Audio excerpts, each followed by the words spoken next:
Sunday, SMITE fans, and welcome into the SPL, a triple header of SMITE Pro games, all live in studio, of course, await you moving forward here today. Of course, none of this would be possible without our friends over at Prime. So, if you already have a Prime subscription, make sure you're getting the most out of it. All of the games you just saw free this month. You get more free games next month, the month after that, and every month after that, as well as free delivery, free in-game content, free Prime subs, so much more. So thanks again to Prime for sponsoring and powering us here in Season 9 of the SMITE Pro League. My name is Dolson.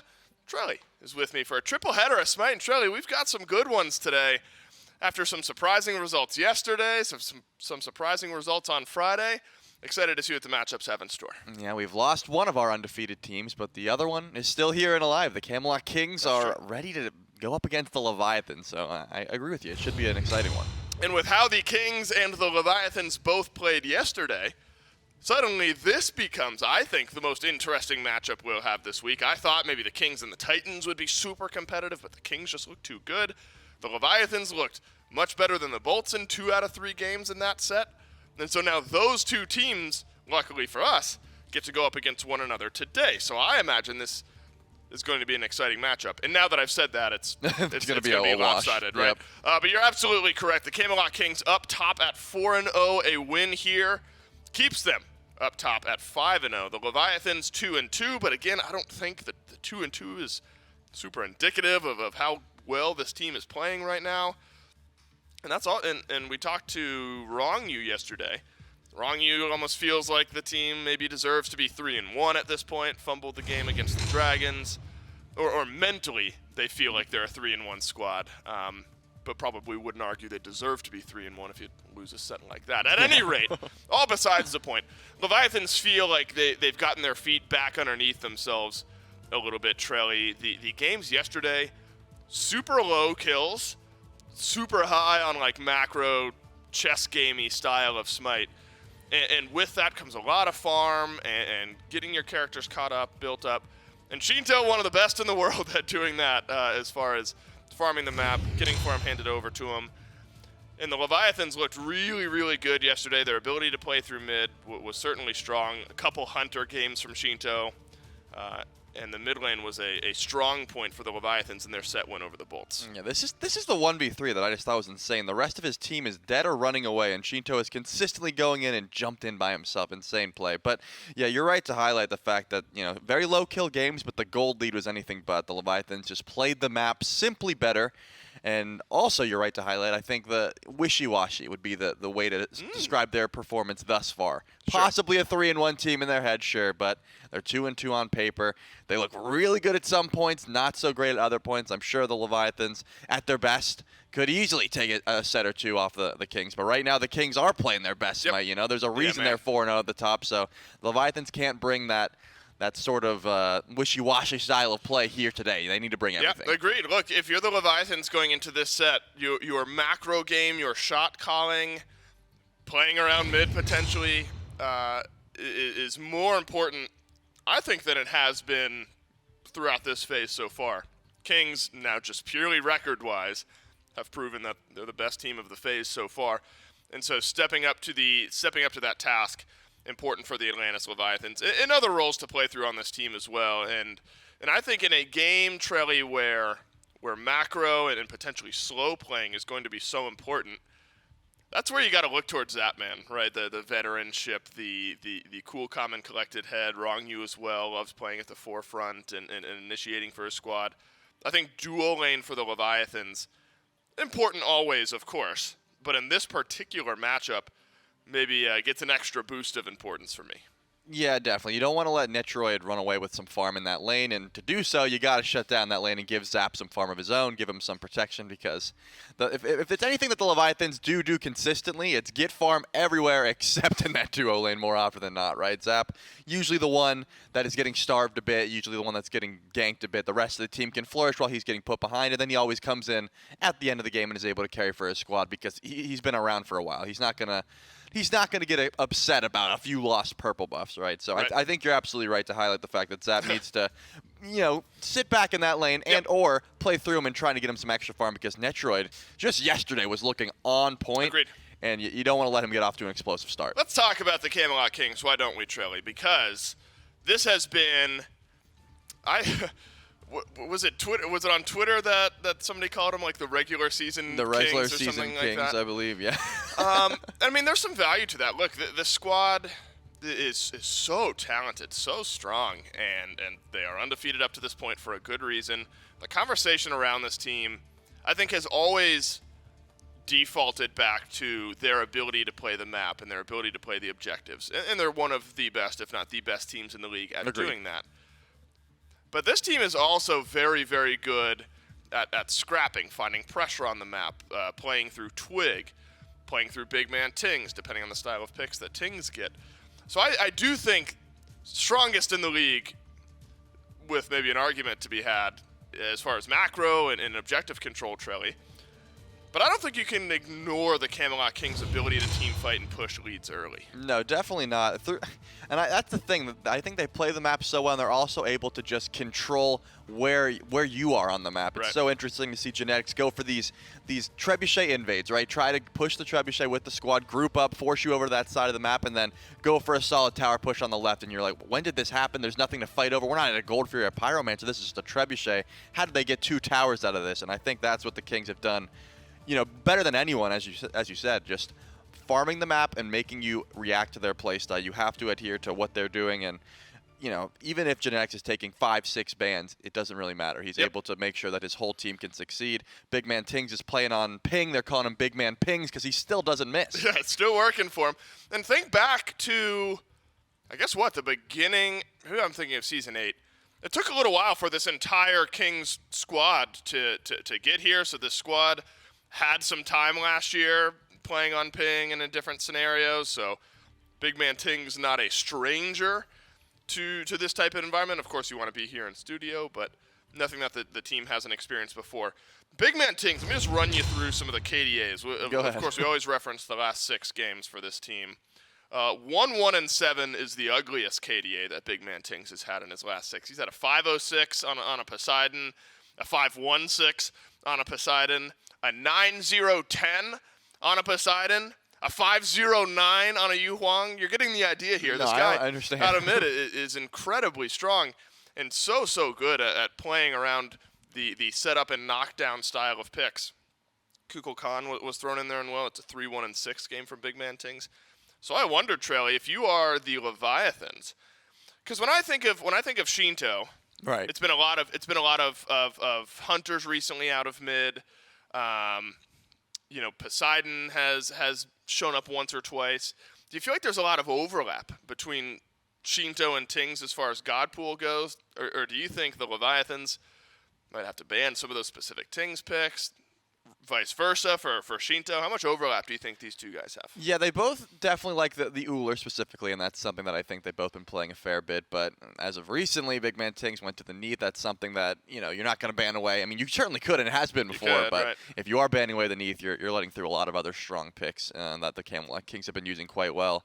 And again, there's things that Captain Twig play that are not in the meta at all. So if you're wasting bans on that, you're letting a Vamana through, which is something that not everyone knows how to play through. Yeah. If you're drafting a comp that gets stomped quite literally by a Vamana, that's not going to be fun either. So there's definitely some overlap in their god picks and how they like to play the map. And they both are farm goblins as well. They just run, and you look up and you're like, how am I 2 levels behind? Oh yeah, because my mid laner never left the lane. I think they both have that same style of pick as well. So yeah, definitely some overlap. Yeah, I think there is. Poseidon, I think, could play a big role here in this set. A game for Shinto in the last 6. A bunch of games for Big Man Tings on the Poseidon.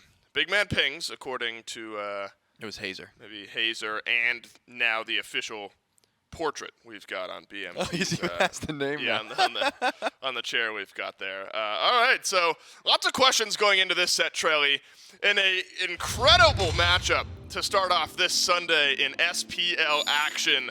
Camelot Kings up top of the league at 4-0, and the Leviathans trying to improve to 3-2. But both of these teams look like the best individual teams from the teams we've seen play so far this weekend. So it's only right for us that they match up against one another bright and early on this fine Sunday morning. You bring up the Uller, no more reason to. Ends up getting banned out by the Camelot Kings, showing us they don't intend to play it. Leviathans could have put that in Zap's hands, could have put that in Shinto's hands. That's interesting. But that is interesting and not something I expected to see banned out. Yeah, we haven't seen Serket picked or banned, and I think even Twig had a puzzled look when that went through. So maybe the Leviathans worried about the, I don't know, the Serket support, the Serket jungle. Yeah, because we've only seen Serket support lately, right? Or jungle rather, right?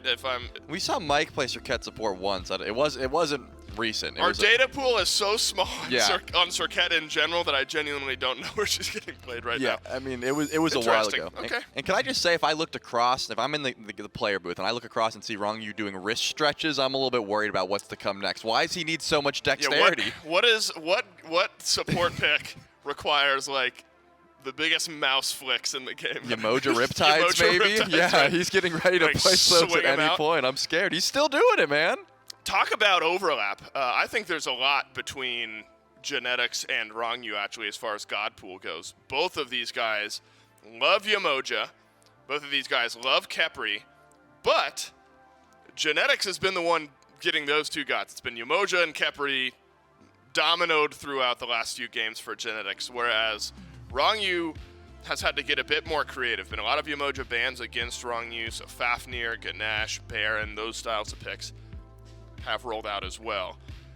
Yamoja's got to be a prioritized pick or ban in this set when you've got these two supports playing, but not picked or not banned rather throughout the first few we've seen so far. Freya continues to dominate the duo lane here, Trelly. Ooh. And will take a ban. How about this? 3 Hunter bans in the first 4.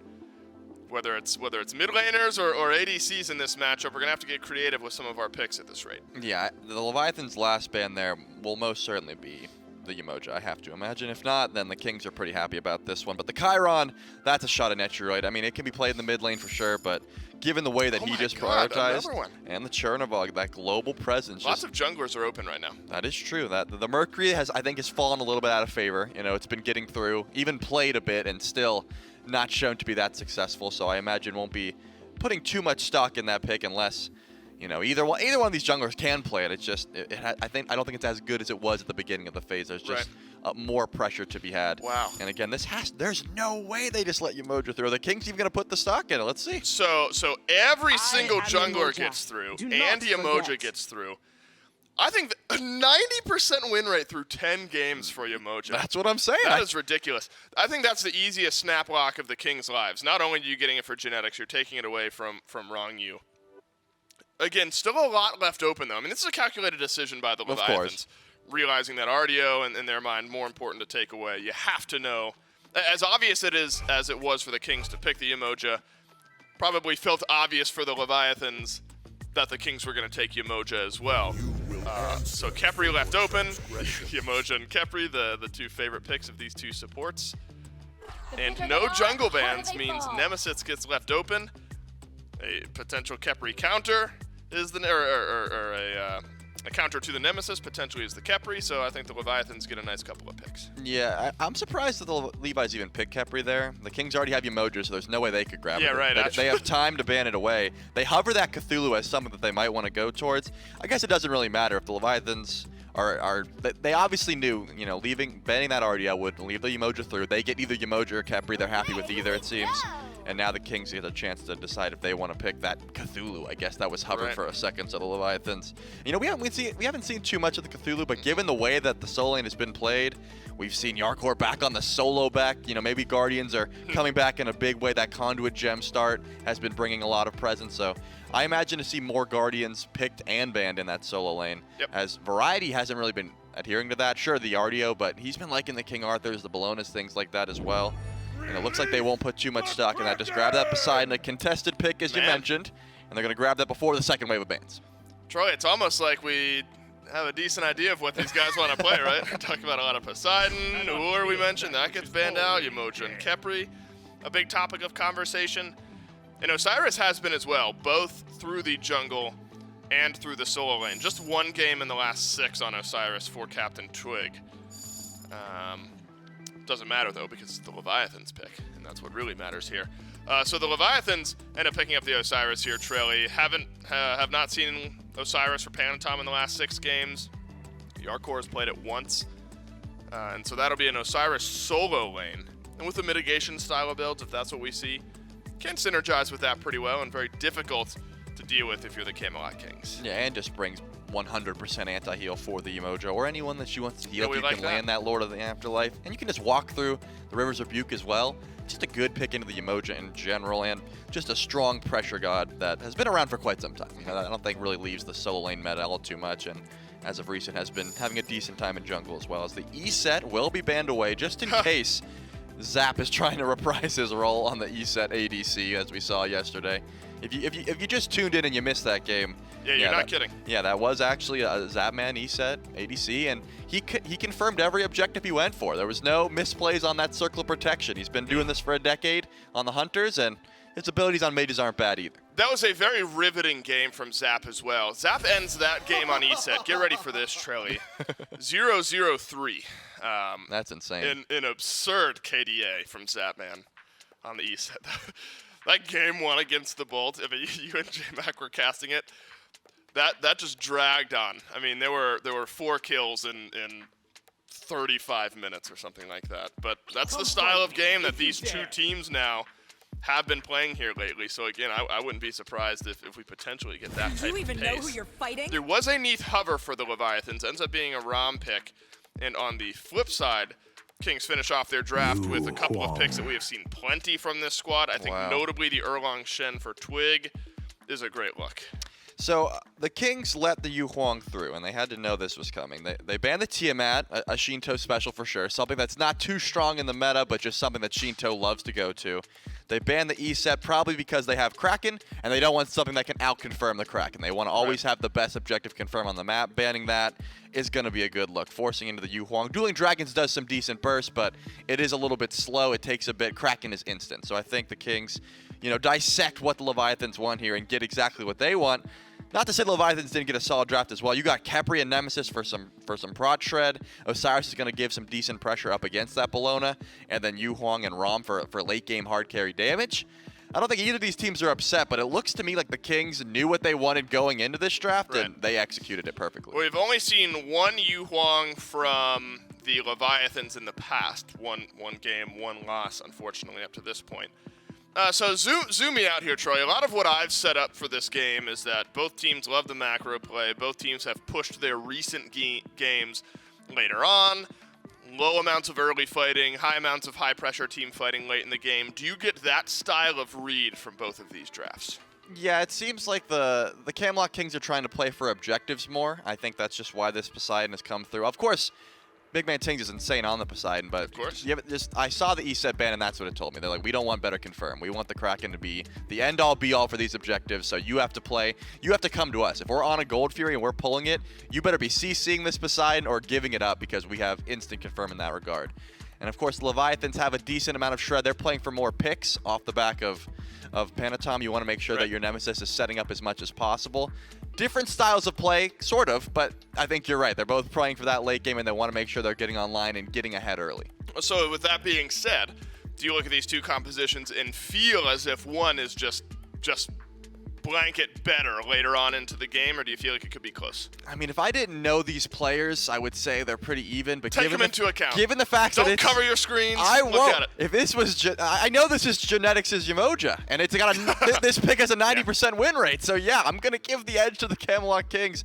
Leviathans, they gave it up on purpose. Let's see if they have an answer for it. Yeah, at this point, it is about playing your consistent smite. That is something the Kings have proven to us they are able to do all throughout this phase so far, and the Leviathans recently have started to prove to us again that they are able to do. Remember, this set, very important. The Camelot Kings up top of the SPL, undefeated at 4-0. The Atlantis Leviathans at 2-2, hoping to dethrone the Camelot Kings. And the Leviathans got a real good shot at it.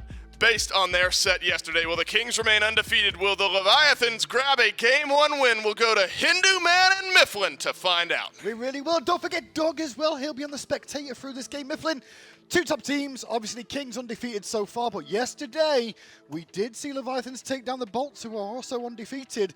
Can we see them do it here again? Season ruiners, I suppose, for the Leviathans, if they are capable of doing so. And I think they've got a composition that is very capable of it. You look at the early pressure that you're going to expect from Shinto on the Yu Huang. You look at the great scaling come late game from Zapman on this ROM, the survivability that Khepri just brings to any composition, which has very quickly become frustrating for me personally because of the slower pace of the game already, and you're just waiting like 10 minutes in, first pick finally happens, oh, Scarab's Blessing. Unfortunate, try again. Yeah. I will say with the Khepri pick here, I think the Yu Huang will have a bit of an easier time because I was concerned for Yu Huang this game, mainly because of the amount of cripple and lockdown potential that we see coming out from the Leviathans here. Sorry, the Kings, I should say. The teams are backwards at the top, I just realized that. I was about to say Leviathans, I'm like, wait a second. I already told production, man. You gotta call them out on live. Dude. I will. I'll always do it. Fair enough. I think you bring up some good points. Good lockdown. Certainly an aspect of the Leviathans draft that I think you have to be concerned about. But the Camelot Kings draft or the Kings draft. Yeah, you got me swapped up now. See, well, they both have good lockdown is the thing. They do. The Camelot Kings maybe slightly more slippery, I suppose. Hard to say that when there's a Yu Huang on one side, but the movement speed that Big Man Tings is going to have come late game, especially with this Bumba's Hammer build that he's been apt to go towards so often. The displacement tools not only for your enemies, but your allies, the genetics is bringing, just really makes it hard for you to hit pay dirt in this game. So I think the desk brings up a pretty good point. We might be looking at a late one. Probably, especially with how the macro play really is between these two, focusing on objectives, trying to strip away some jungle. And obviously with a Nemesis and an Erlang Shen there in the jungle, I expect they will both be farming early as well, looking to try and find an out rotation of the enemy team if they're lucky. And, you know, if you see a Erlang Shen gang duo, maybe you'll see Nemesis invading around the speed. Man, I'm hoping Erlang Shen is aiming for late game, right? Especially with the Golden Blade build. Is curious that Twig has elected to not go towards Mannequin Scepter. Very often when we see the Erlongs, the Osiris jungles, things like that, it's, hey, let's bring that early pressure. Let's be that bridge to the mid to late game. But maybe mid to late game is what Captain Twig's got his eyes on as well. Protector of the jungle, very, very strong for these elongated fights in the jungle, especially around the Fire Giant. Or even Seer. If you're fighting for vision, can't do much better than that. Well, so far, Joe Lane is trending into Leviathan's favor at the moment. There's a blinking from Twig on the right-hand side towards Yarkor. Only level 3. Doesn't have beads available, but will have plenty of health with the new changes. Well, new at this point, I guess. Just new for you. Keeping him top. Not for me, really. I played more games than you, Miff, that's for sure. Oh, certainly.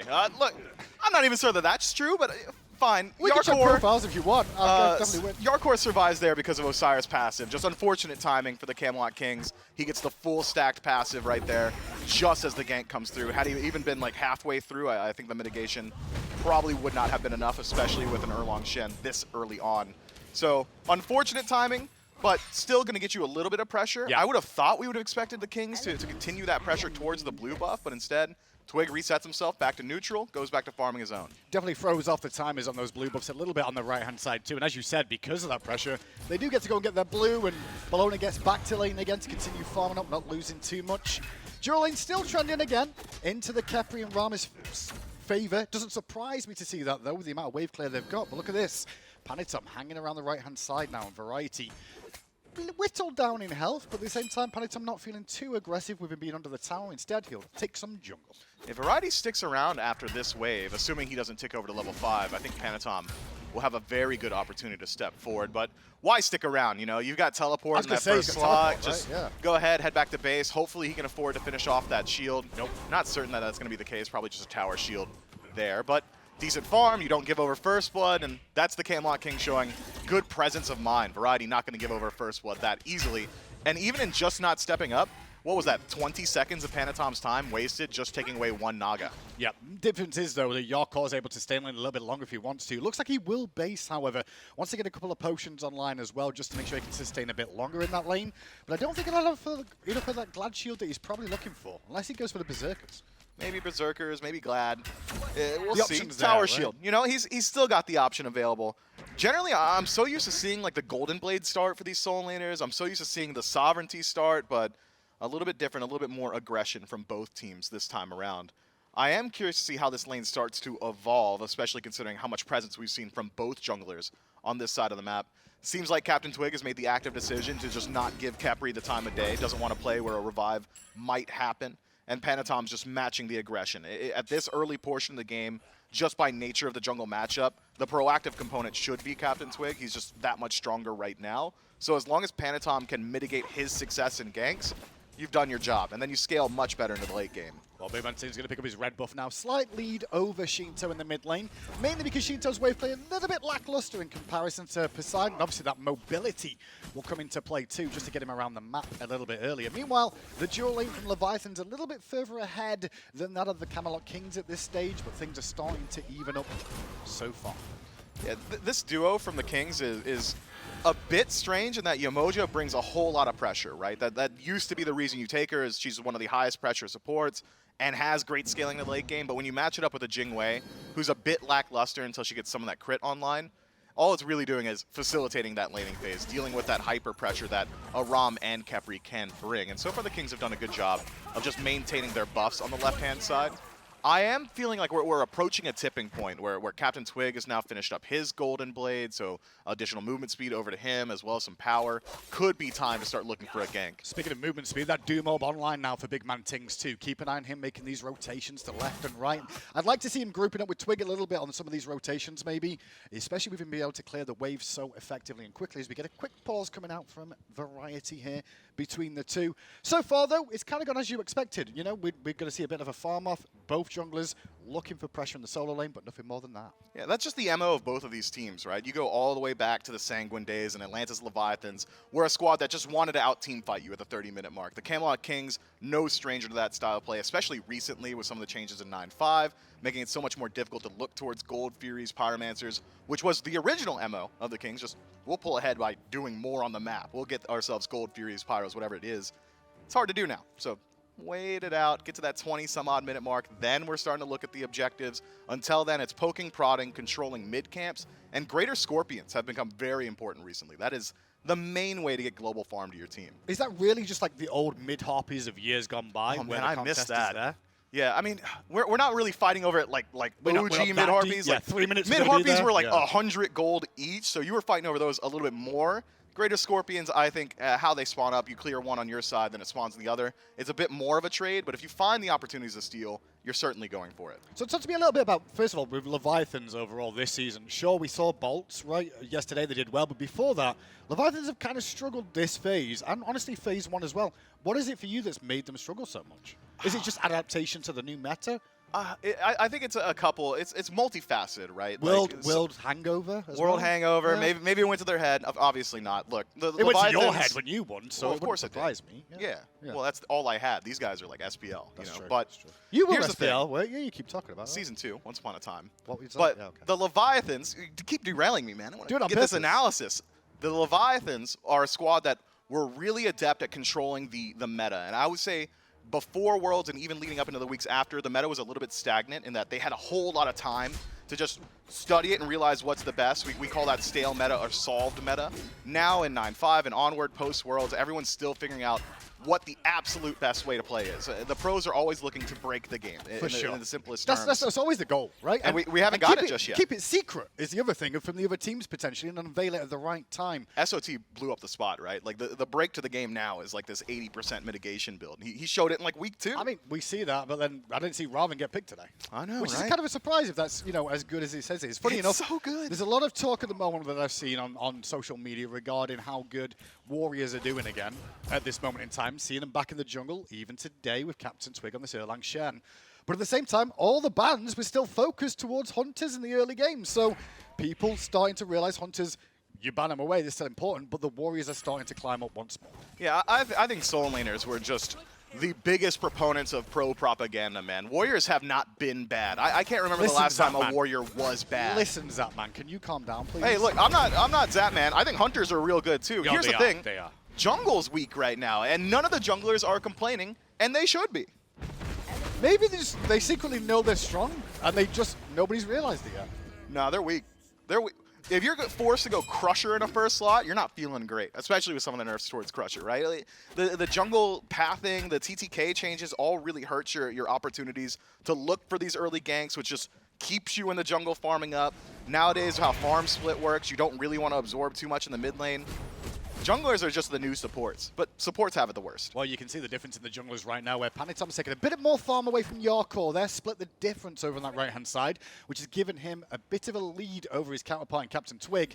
Difference is, Bellona's got a level lead there because he's not been taking as much farm on the right-hand side. So at the moment, we'll see if that does end up making a huge difference. For the most part, 8 minutes in, you can see Genex trying to pressure this mid lane quicker using the effectiveness of Umoja there. Yeah, just get those Riptides over towards the minion That was a wave. nice- Metroid in some trouble. Airstrike, though. That's the strength of Jingwei. Boy, Phantom Kwame. got his value. Blink for Airstrike. Now he's got to hope Zapman wins the 1v1. Or potentially, you could rotate back through in the next 60 or so seconds. But Jing's so safe. She's just going to head back to base, fly into lane, not even miss any farm. Good word from Zap there. Sometimes underrated the cripple that he's got after that roll as well, because it did slow Jing from being able to get away and force the ultimate instead of the beats. Yeah, well, taking away the... Oh, man. Instead of the beads. I'm not certain that's true, right? Like, you could have just beads dash, but ultimate's much better to use. It's like got a on a choice. way lower cooldown. Yeah, exactly. Your choice is it ult or is it beats? And you pref ult every time. Every time? Every single time. Your ultimate, anything that is a lower cooldown is more valuable to you. Or a longer cooldown, rather. So it's because beads takes 2 minutes, you kind of don't want to use that. Cooldown on ultimate, 90 seconds. Yeah, I'm using that every time. Looking at relics real quick as well. Look at that. Ramyu already upgraded that shell all the way to the top very early on there. Kind of, that takes me back to the old days of upgrading relics real early, but that is one. I'm surprised to see so much gold invested already there, Ben. I suppose with the pacing of the game, right, you think the one thing that's going to really ruin your opportunities on the Leviathans is a great ultimate from Genetics. big Just remove Kraken? that opportunity early. Oh, you think it's that? Oh, yeah, I guess you can have more through the walls, obviously, with that. Yeah. I was also thinking it's pretty effective against the Kraken combo in the early game, too. Yeah. Support your team a little bit. Shell, like rank 2, like Greater Shell, you're probably getting the same values you would from Phantom Shell against Kraken in particular. So I think the fact that he decides to upgrade it fully is just a nod to Genetics. Hey man, please don't ruin my team. I'll turn them into ghosts. Just don't even try. Well, King's in mid lane so far, still keeping pace with big man pings, I guess is the word at the moment. We've been playing online. And at the same time, Shinto still in the mid lane working on that Warlock staff. But I think the power spike for Shinto will start to come through once this Warlock is completed. Now working towards some penetration. Yeah, we're getting through the rough point for Yu Huang. Level 1 through 3, Yu Huang feels very good in mid, has high kill pressure. Levels 3 through like 15, maybe a little bit weaker compared to some of these other mages. You caught up the Greater Scorpion. You can see King's getting aggressive around it, but now they're under a bit of pressure as Twig tries to Yikes. get away, avoids the route, avoids the ult from Yarkor, but still being chased on down. And a good ultimate coming into play from Genex just to stop the chase continuing. And it's Rongyu focused. He'll ult himself and eat the Kraken. Perfectly topped up though. Bit of an overinvestment, I'd say, from Rongyu there. Both the shell and his ultimate on himself. I don't think he expected as little damage as he actually received. Yeah, very tanky already, especially with like no penetration in Big Man Ting's build just yet. So maybe a slight overcommitment, but better to have used it and not needed it than the inverse. I am surprised that Yarkor was allowed to ult as aggressively as he did. We saw one auto attack from Big Man Ting's with a Trident, did like 10 to 15% of Yarkor's HP. Kraken connects with Osiris, maybe you're getting a little bit more there. But now Rongyu has used that relic and his ultimate too. Look at King stepping on the gas pull. again. Looking at Rongyu, trying to keep him trapped inside that pool. He Yikes. will have ducked away his variety. Looks for the big rally here. Should be able to dive and find the kill, or rather Twig will, and secure it with the pin. But now Panitom and Shinto giving chase. Variety on the front line takes a ton of damage, but it's still live enough. With no rotation coming out from Yarkor, first blood goes to Kings. I love the mentality we saw from Shinto there. Sure, it came out a little bit too late, but the dueling dragons just to push Captain Twig out of the tower, we don't see that enough. Often it's dueling dragons just as engage, but as a peel tool for your own allies can certainly work. Had he been even a half second sooner, stops that pin, we're still talking about when first blood might happen, but just the idea of using it that way and how quickly he was able to respond certainly bodes well for the Yu Huang on the Leviathans. Unfortunately for the Leviathans, not quick enough. The Camelot Kings strike for first blood, but it still doesn't separate the game. Well, I say that, but there's a 2k gold lead stretching for Kings now off that first blood. I mean, a couple of invades here, look at towards the Scorpion. I wouldn't say there's been a huge amount of invading stolen camps so far. So honestly, it's just Kings splitting the map better, farming up more effectively, and one of their strengths so far this phase. Yeah, and I think the majority of that lead probably held by Big Man Tings right now, at least as far as just macro XP and gold. that massive movement speed build, do more in a Charon's coin, just allows him to do this. Oh, Hey, I'm going to walk up, clear the wave, clear the jungle, I'm already gone. Good luck. Like a bandit in the night, he makes it out. And I think that's the biggest focal point to keep an eye on is just what level Big Man Tings is in effect to Shinto here in this mid lane. Just see how much farm he can really get and if he can really stretch a lead in this one. 12 minutes in though, Pyromancer's available, as is the Gold Fury now, but Leviathans have good ward coverage across the map. But once again, they're dancing at the Greater Scorpion, and it's Shinto who's got to try and jump away. Still being chased by Twig and Variety. Ultimate available for Rongu on the backside though. Panitom gets to grips with Big Man Tings and gets back up from Yorkor too, slipping in and out of that amazing Yamoja ultimate, but it's still not going to be enough to stop Yorkor from chasing.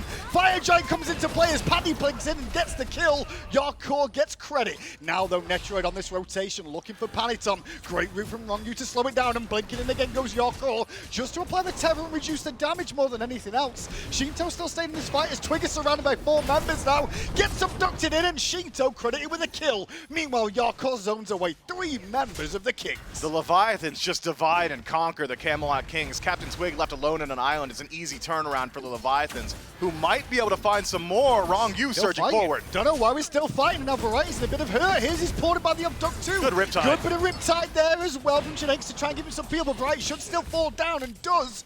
Credit to Zapman. Pyromancer could be on the cards. The Leviathans still 5 strong, maintaining the Scarab's blessing. If the Camelot Kings want to put up a defense, they're going to have to work through at least 2 lives before they hit pay dirt. Pyromancer pulled out. It's not burning so fast. Slight pressure here from Netroid. Going to keep him guessing. Interesting to see Tings actually go to his red buff there and not rotate in. He did have Kraken available. Might not have made it the actual kill, but he could have found a killer too. Instead went for the red, and Leviathans bounce back. We talked about a 2k gold lead a few moments ago. Back to even we are. Right back to dead even. Just a phenomenal fight from the Leviathans. I loved Yorkor's presence there. Every time he initiated, the Camelot Kings would turn for just the barest of moments. Hey, maybe we can produce some damage to him. Not the case. This Osiris already incredibly tanky, but the Camelot Kings, even on the back foot, reset, rotate over towards the Gold Fury. It's not going to reestablish their lead, but it will at least remove the opportunity for the Leviathans to look towards it themselves. Now with both neutral objectives off the map and both teams at dead even, I think we might be in for a bit of a slowdown here. Do you see that as a bit of a ball drop? I do for Leviathans there. All of them basing straight after that. Nobody keeping an eye on the Gold Fury, given that window for Camelot Kings to go, okay, so we lose a fight, sure, we'll just go get the Gold Fury, which is technically still better than the Pyromancer. It is. I'm not sure if I'd call it a drop. The only one I can imagine making the rotation to Gold Fury to defend there is Zapman. He's got the ultimate with the steal potential, still maintained his relic, so wouldn't be overly risky, but having your ADC one-man rotate into a 4-man squad probably doesn't feel so great. I think it is just by nature of the Leviathans taking the fight as long as they did and then the objective. They essentially kind of burned their wick at both ends. It didn't have much left in the tank. Now as well, the jungle cleared out by Twig again as Yorkor steps up. Level 14 now for these solo laners, but mid lane at 15, as are the carries. So you can see where the farm is really going to, the 2 major carries of both these 2 teams. Netroid now has a bit of crit online with that Wind Demon, as does Zapman now. So we'll see how these builds come into play as these hunters start to crit. Objective burn, certainly going to be a lot higher now for both teams. Crit, really important towards that, and will at least dictate the builds of these soul laners. Variety and Yorkor likely forced to look towards a spectral armor as the game goes on. Not much to be had in the lane itself. Variety and Yorkor are both incredibly survivable against each other and still have teleport both, so it won't be that there's really any solo kill potential, but a bit of relic disparity. Variety goes towards Horrific Emblem in that first slot, meaning that he's going to have a bit more presence in these team fights, whereas Yorkor is going to act as primary initiator for his team. Blink in, we saw it multiple times in that fight, tether and say, hey, leave my team alone. Toxic Blade now online for mid lane for Poseidon.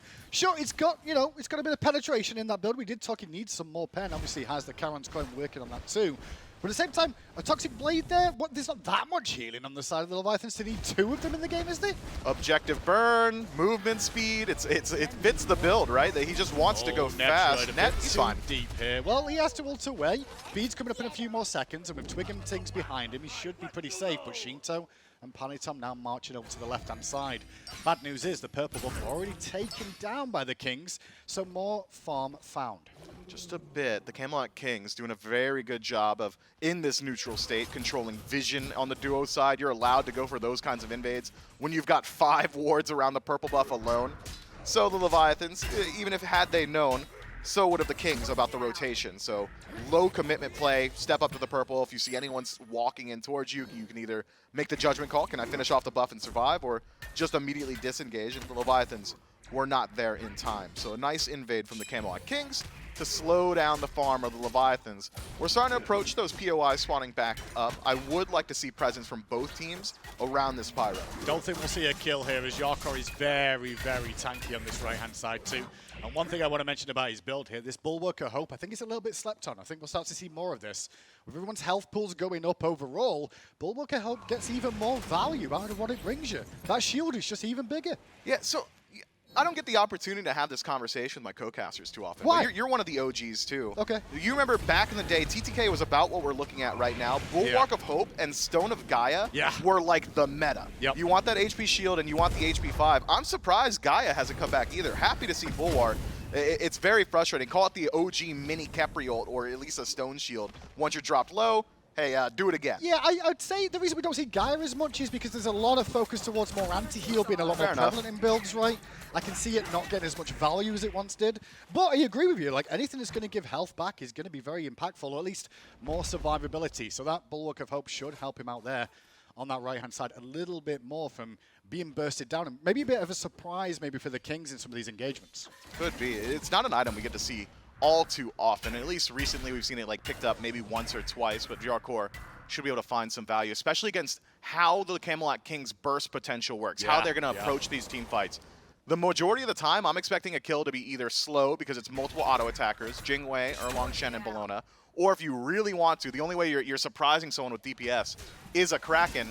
Bulwark of Hope kind of just slams Poseidon in that regard. Cracking him, well, it's already been returned by that passive. Well, Pyromancer spawns, and already Kings are on scene, dropping wards, trying to get some vision battles going. But same could be said for Wrong You, who turns up realizing, you know what, they might be looking at Pyro. I'll drop a sentry myself. Instead, they'll resign to just the Greater Scorpion for the time being. Looks like Soul Reaver now being built for big man Tings. That'll give him a bit more damage to these healthy targets. Well, Soul Reaver already finished for Shinto as well, so once he connects with his abilities, could be that Captain Twig feels a little bit more pressured out. Variety won't be able to dive nearly as easily.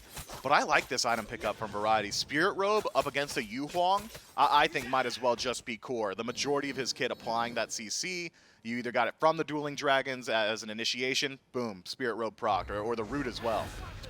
Playing mid lane from Wrong You there, just looking to root things in place, but up against Genetics too could be a bit tricky.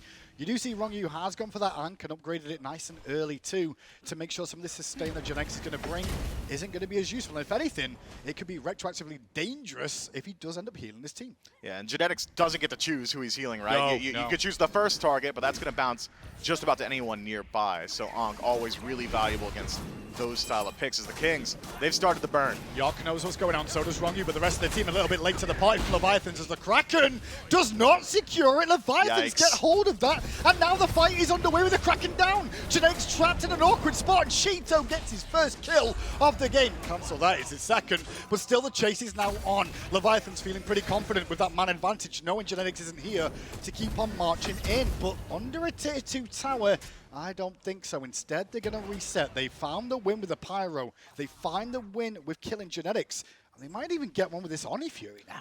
Yeah, it could go to the Oni Fury, even pressure out these towers. I think I'd like to see the Levi's take down this tier 1, then go over towards the Fury. 15 seconds on Genetics. Look at Paniton wrapping around the back, looking for a prime target. Who could it be?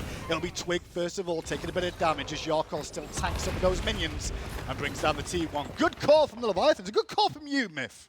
Hey, you know, I've played a few games in my day, and the Leviathan's certainly much better at it. So you got to think, when you're predicting the Leviathans or any of these SPL teams, what's best case scenario? That's probably what they're going for. So tier 1 falls down, Oni Fury will follow, and you've now, as the Camelot Kings and their fans, fallen into the Leviathans' winning pace. Every single time they pick up an Oni Fury, at least in the past couple of months, it's an immediate reset, then rotate over towards the fire. Could be that we're only 21 minutes in. I was going to say that. Do you see a fire now with this opportunity? I don't 21 minutes in? Maybe not, but if Zapman's got enough gold to finish up that short sword into either a Deathbringer or a Rage, more likely the Deathbringer, that's going to boost your objective DPS a whole lot. If he heads back to base here, finishes it up, maybe you could see it, but the waves have already been very well controlled by the Kings. Yeah, not too difficult to get away from, I guess, Poseidon with the mobility. He can get away on the map very quickly, but then again, you got Jingwei, who can also be in one lane, reset, go back to base, and swoop on into the other side. So Might not be able to do the FG, but they will start looking at the ward situation on this right-hand side once more. Plenty of red dots in that jungle for Leviathans so far. And you can see that both Bellona and Erlong Shen for the Kings now hanging around, making sure nothing crazy happens. But they need to be careful themselves about getting engaged on. Yeah, even a Variety, who's probably the tankiest frontliner on the Kings, has to play concerned here. Rongyu hunting him down. Let's see the DPS from Zap. Never mind, disarm. Yeah, good disarm from Variety there. Didn't panic too much. Could have used his ultimate. I think that's what they were trying to go for there, Leviathans. Instead, they will pressure onto this tier 1 tower on the right-hand side. 2 towers now down in favor of Leviathans, but the Kings did at least get that solo lane moment to go on that right-hand side just to keep that even. But look at this, Leviathans all go into the FG. Camelot King's mid laner is rotated towards the red buff. He's going to be a bit quick. late to this fight, and Fire Giant's burning quick. And now you can see Tings rotating through mid. Still, though, Leviathans held the FG, realizing the Kings smelt the danger and they don't feel confident about the engage. So they're just going to hold back again, and Scorpion, and the dance of the FG will begin. Man, the pacing of this game has been so strange. The Camelot Kings flub a secure around the Pyromancer, but they've been farming so well on the map, even with the team fights going handily to the Leviathans. Look at the gold. It's a Camelot Kings lead. I still don't even know what got that pyro thinking about it. It was a Cyrus and maybe like an Aussie auto attack. Please tell me it was like Kepri. I love it when Kepri gets it. I couldn't tell you. Dot damage as usual. But it was very surprising, especially with the Kraken secure, as we said. But with Big Man Tings playing on a bit of ping, maybe his timing was just a little bit off there. So, secure on mid laners is a very interesting topic in that you have to evaluate what the highest damage ability is on the enemy's team. Correct, yeah. So Big Man Tings has to figure out, how does Kraken compare to Dueling Dragons if he's only getting the first tick, right? He's probably not getting the crossfire.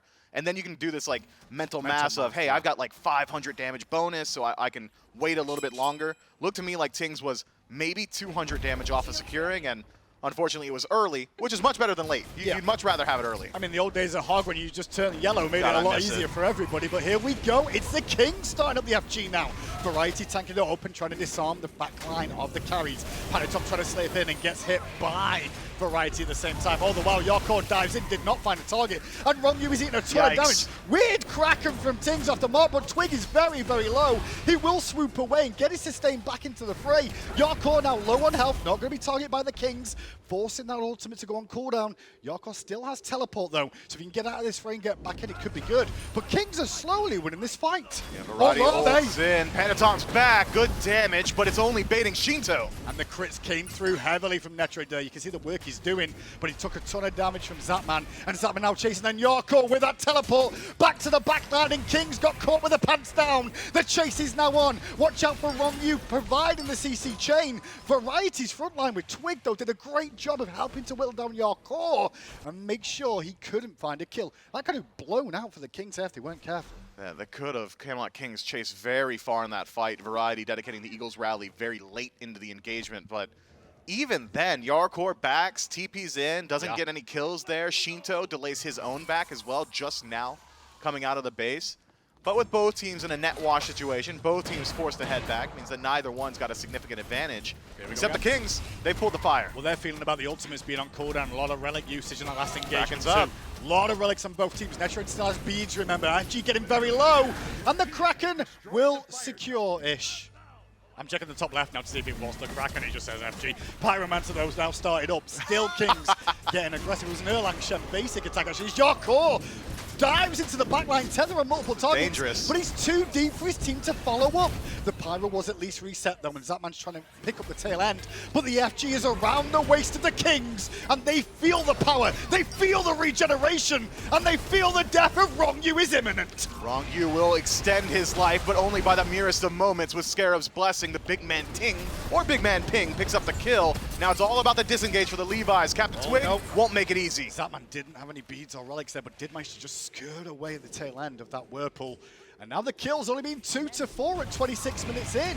It's time now for the Kings to try and grab this game by the scruff of the neck and take down some of these towers and extend this gold lead. God, there's just so many towers on the map. The Kings would love 26 minutes in to at least get one Phoenix, so I wouldn't be surprised to see them forego some of these towers. The right side, certainly not. Left side, absolutely. I'm saying right, because you've got a minion pressure. You already get a tier 2, so you could get a Phoenix if you pressure there, but you've still got 2 other lanes of full towers there. I think with this amount of time on Fire Giant, you can choose which Phoenix you want, right? Like going through a tier 1 tower might as well not be there. I That's don't like know, 2 dude. auto attacks. These fights, 3 minutes to get 2 towers and a Phoenix in the other lane? I don't see that. I think so. You reckon? Watch how We'll quickly these find out. towers go down. The Phoenix is wishful thinking. We'll find out. You'd love to see it if you're a Camelot Kings fan, but clearing I out don't every see single tower is good as well. So we'll see. They're going to go ahead and extend the lead, as you said. But these plays around the objective from the Camelot Kings, I think, are completely enabled by Big Man Tings' build. Watch the cooldown on his Kraken. It is just ridiculous how much quicker it comes up as compared to the dueling dragons from Shinto. Feels like Big Man Tings is just tossing them out at every given opportunity and has them ready every single time. Doug, can you do me a favor and show me the healing done so far? Because I'm looking at the player damage on Leviathans at 9K. That's a lot. Yeah, it is. I could sense it just because of the player damage. You've got both Shinto and Osiris in the top 2 there for Leviathans, but it's not enough to bring down kills, you know? I'm like, wow, there's so many people still surviving. That's an insane amount. 52K mitigated, though? That's right. Holy. Osiris, pretty good. Yeah, here's the thing about Tether and Osiris' passive and Spirit Robe and how all these itemization options kind of synergize with that. It's just good. These warriors are so incredibly difficult to bring down, but they don't deal a whole lot of damage. That's the trade-off. So we've got Twig in the mid lane with the Trebuchet there, which we've seen the Kings focus on a little bit more. They're trying to keep the pressure rolling, as they will get a tier 2 on the left-hand side. So quick. And walk away. Tier 1 now falls in mid, and the question is, do Kings go mid with the Trebuchet, or do they keep the pressure rolling left? And it looks like it's left. 2 minutes left in the buff. You might be right with your Phoenix on the left-hand side here. A vote of confidence for Captain Twig from the Camelot Kings, saying that he's got the odds in the 1v1 up against Panatom. Should at least be able to resustain pretty quickly, as he has got the new first ability for Erlong post-rework. Now gives him over a little bit of lifesteal. Should allow him to stick around in this lane, especially with Fire Giant healing him up as well. But the Camelot Kings, realizing that a Phoenix Siege maybe doesn't go the best way, will go ahead and take out that tier 2 in mid, could regroup, try and do the same on right. If that's the option, you won't have a minion wave. The Leviathans have already pushed it to your own tower. So now they go to the right-hand side, take all the towers, and as we said, the gold lead has stretched now, approaching 10,000 gold in the lead for the Kings off this 1FG when you talk about how the game has gone so far. And it was a back and forward event, but if you look at those graphs that you just saw, it's always been Kings technically on paper in the lead. Yeah, maybe momentum to the Leviathans at certain points, Yeah. but the Camelot Kings have just had a firm grasp on every bit of gold and experience available on the map, and now, having cleared out every single tower and exposed every single bird, have got themselves multiple win conditions around this next engagement. I don't think the Leviathans are in a position where they can allow the Kings to take fire.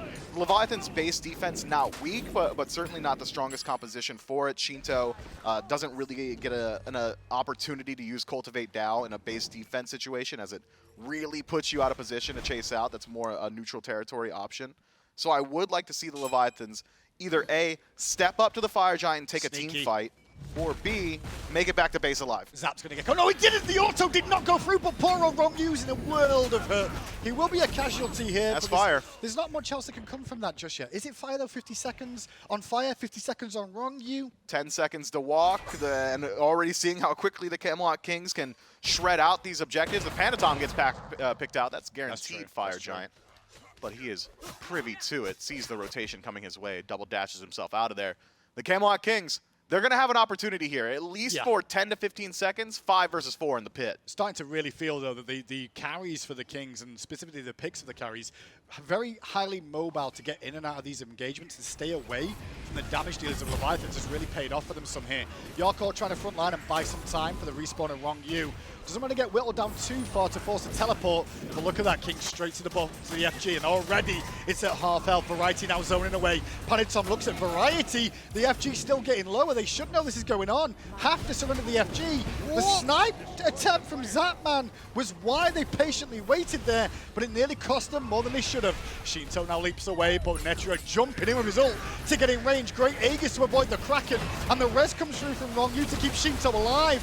Meanwhile, Panitom gets focused down by Tings in mid lane, and the 4 members of Leviathans now scattering like ants trying to survive Twig. back to the safety of the Phoenix. Twig survives with a turtle form transformation. That dot would have finished him off, but good wherewithal of the jungler from the Kings to keep his life afloat. Now the Kings can start to work on those birds. Second Fire Giant seems to be the name of the game. Leviathans, they've got to put up a defense here, but they're still on the back foot. Game 1's looking pretty good for the Kings right now. Their trajectory at the top of the table being number 1 so far.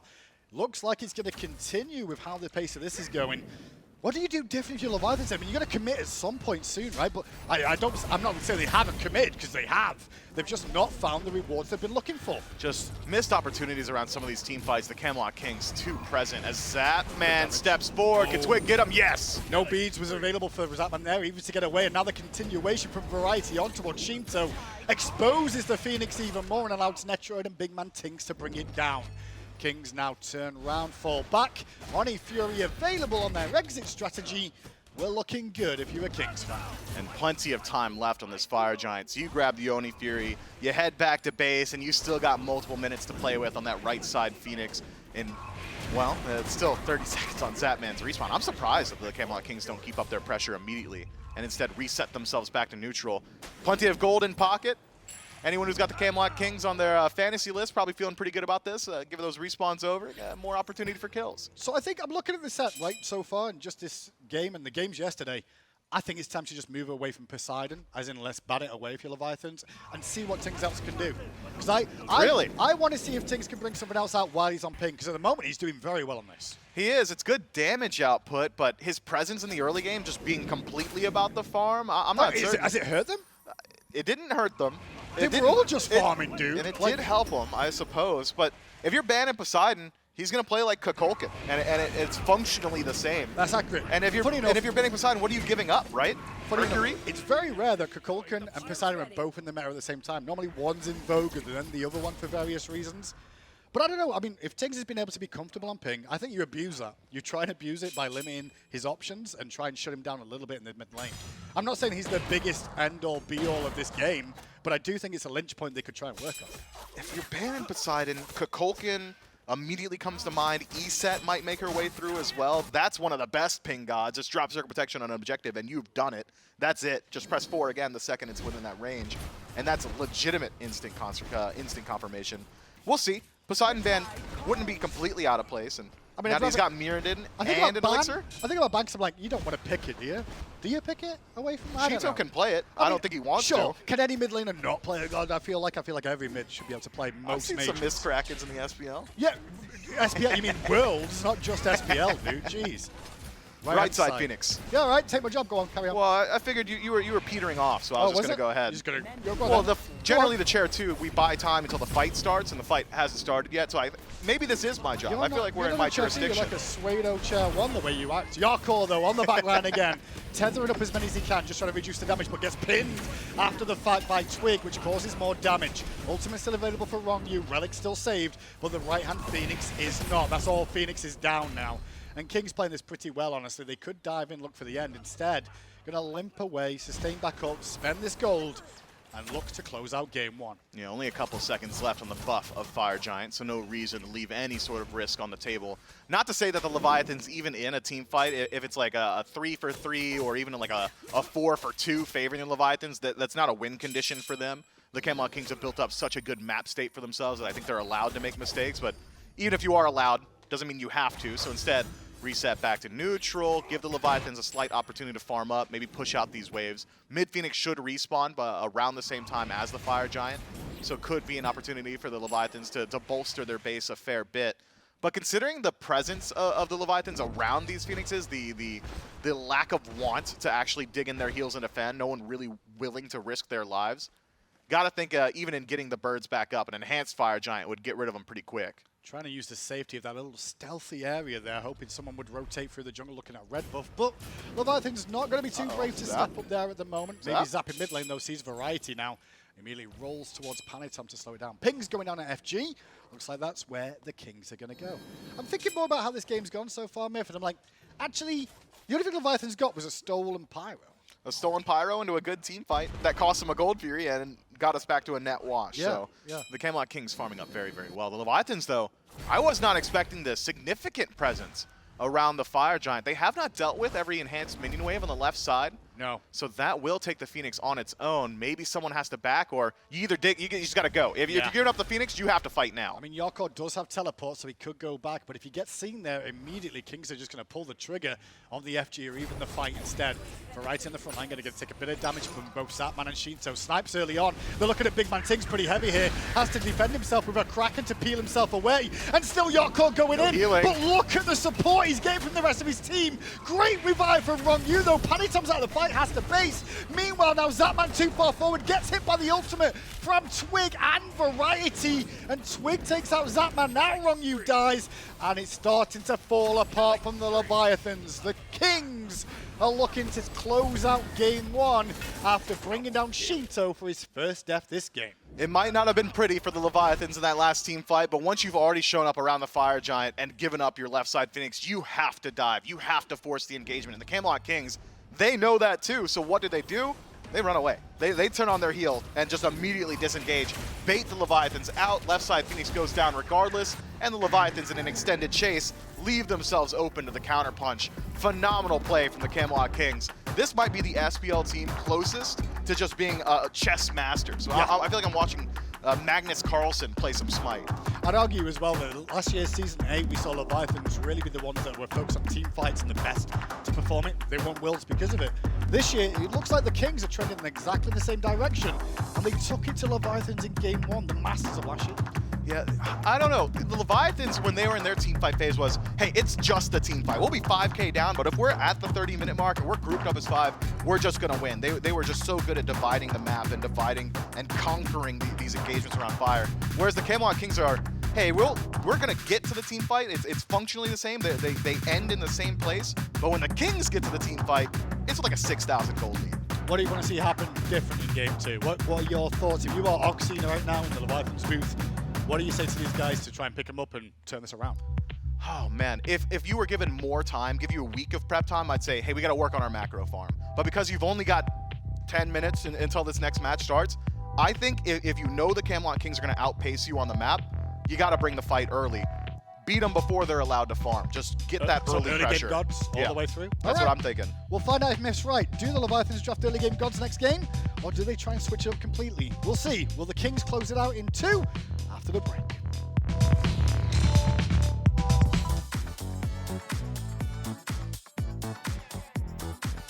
I win? What did it win?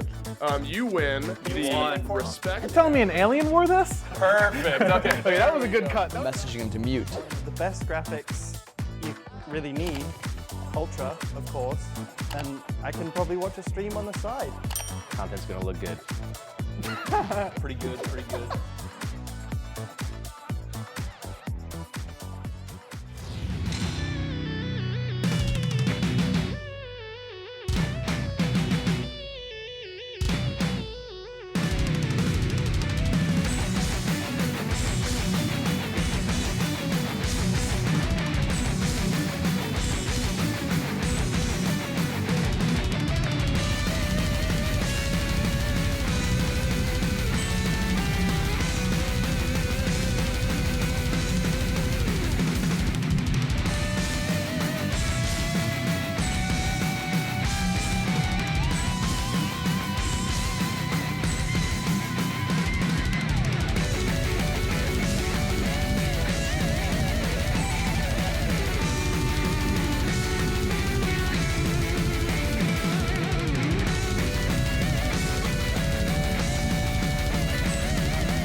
Camelot Kings able to grab themselves a win here in game number 1 after a riveting back and forth affair where the Leviathans had their moments.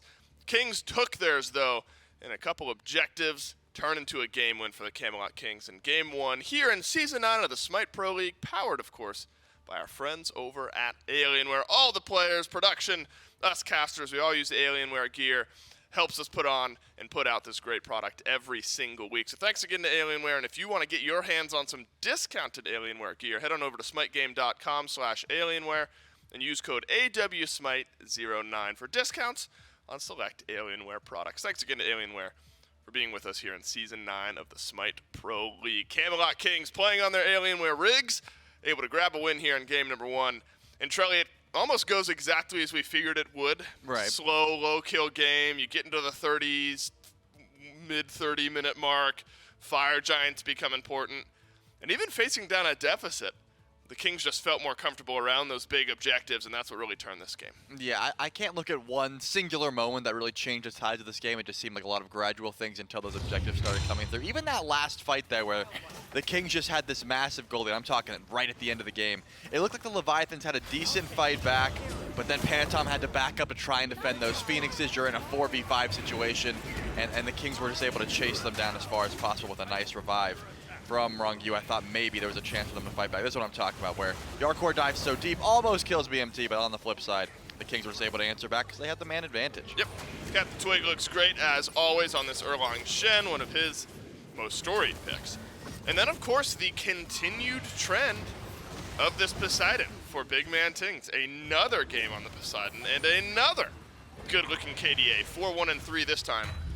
So Tings has played Poseidon 4 out of the last 6 games. And this Poseidon just looks so strong later in the game. You get the build online, you get out of laning phase, you're able to help secure objectives. The team fight just starts to roll. If I remember correctly, he's been slamming the Bumba's hammers build every once in a while. Every single time, yeah. Yep, goes it again here The in this build has game. not changed. It's the same items thing in every the time. same order, yep. Yeah, and he just slams. I gotta point something out real please quick. do. Get ready to see Genetics' damage, and it's gonna look like he did nothing this game, and I'm gonna be honest with you. He just isn't using the damage. Are you telling me triple digits worth of damage? He just doesn't use he doesn't use the bubble ever. He's not looking to do damage with this character. He's just displacing and healing his team. It's extremely low. Less than a Khepri by far, and he's building E-Staff and into a Soul Reaver. He wanted to do damage, but he decided, hey, I'm going to use all my Omi on healing my team and displacing the enemy. Just Riptides. It's such an interesting playstyle. No other Guardian in Smite just, does no damage, right? You're going to set up for your team with CC, but Umoja just has the Riptide and the walls. They don't have to do the damage. It was just making sure to displace so the rest of your team can follow up. I just kept looking at his damage the whole game, and I was like, I wonder if it's ever going to go up. And he's like, no, I'm just going to Riptide you and put the walls up. That's all I need to do. Good eyes, Trelly. Because something like that is easy to miss because the big damaging lockdown-y abilities is kind of what you notice, but the Riptides are on point, the River's Rebukes were as well. Do the Leviathans identify the Umoja? In picks and bans for Game 2, we will see Leviathans, of course, find themselves in first pick slot, Kings over in second pick. So that changes the dynamic up just a bit here. And that's, interesting's not the right word.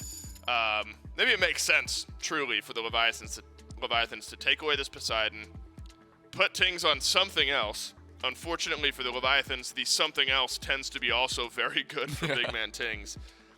But at least dealing with Poseidon seems like a good first step. Yeah, I would say so. Something the Kings might have to worry about here is still Shinto and that Yu Huang, despite the fact that they won that game, was 3-0, and when they finally did kill him, it was like a 5 versus 1, and they ran him down. He had top damage in the game for the whole game. The Yu Huang is just extremely oppressive right now, and I think given the fact that Shinto can pilot it so well, they're trying to get him some space in that mid lane. Poseidon and Neath both targeted at BMT. Looks like the Leviathans do have a clear plan in this regard. The Kings have the option to take away that Khepri because in the first game, they're like, hey, we're gonna go for Umoja or Khepri.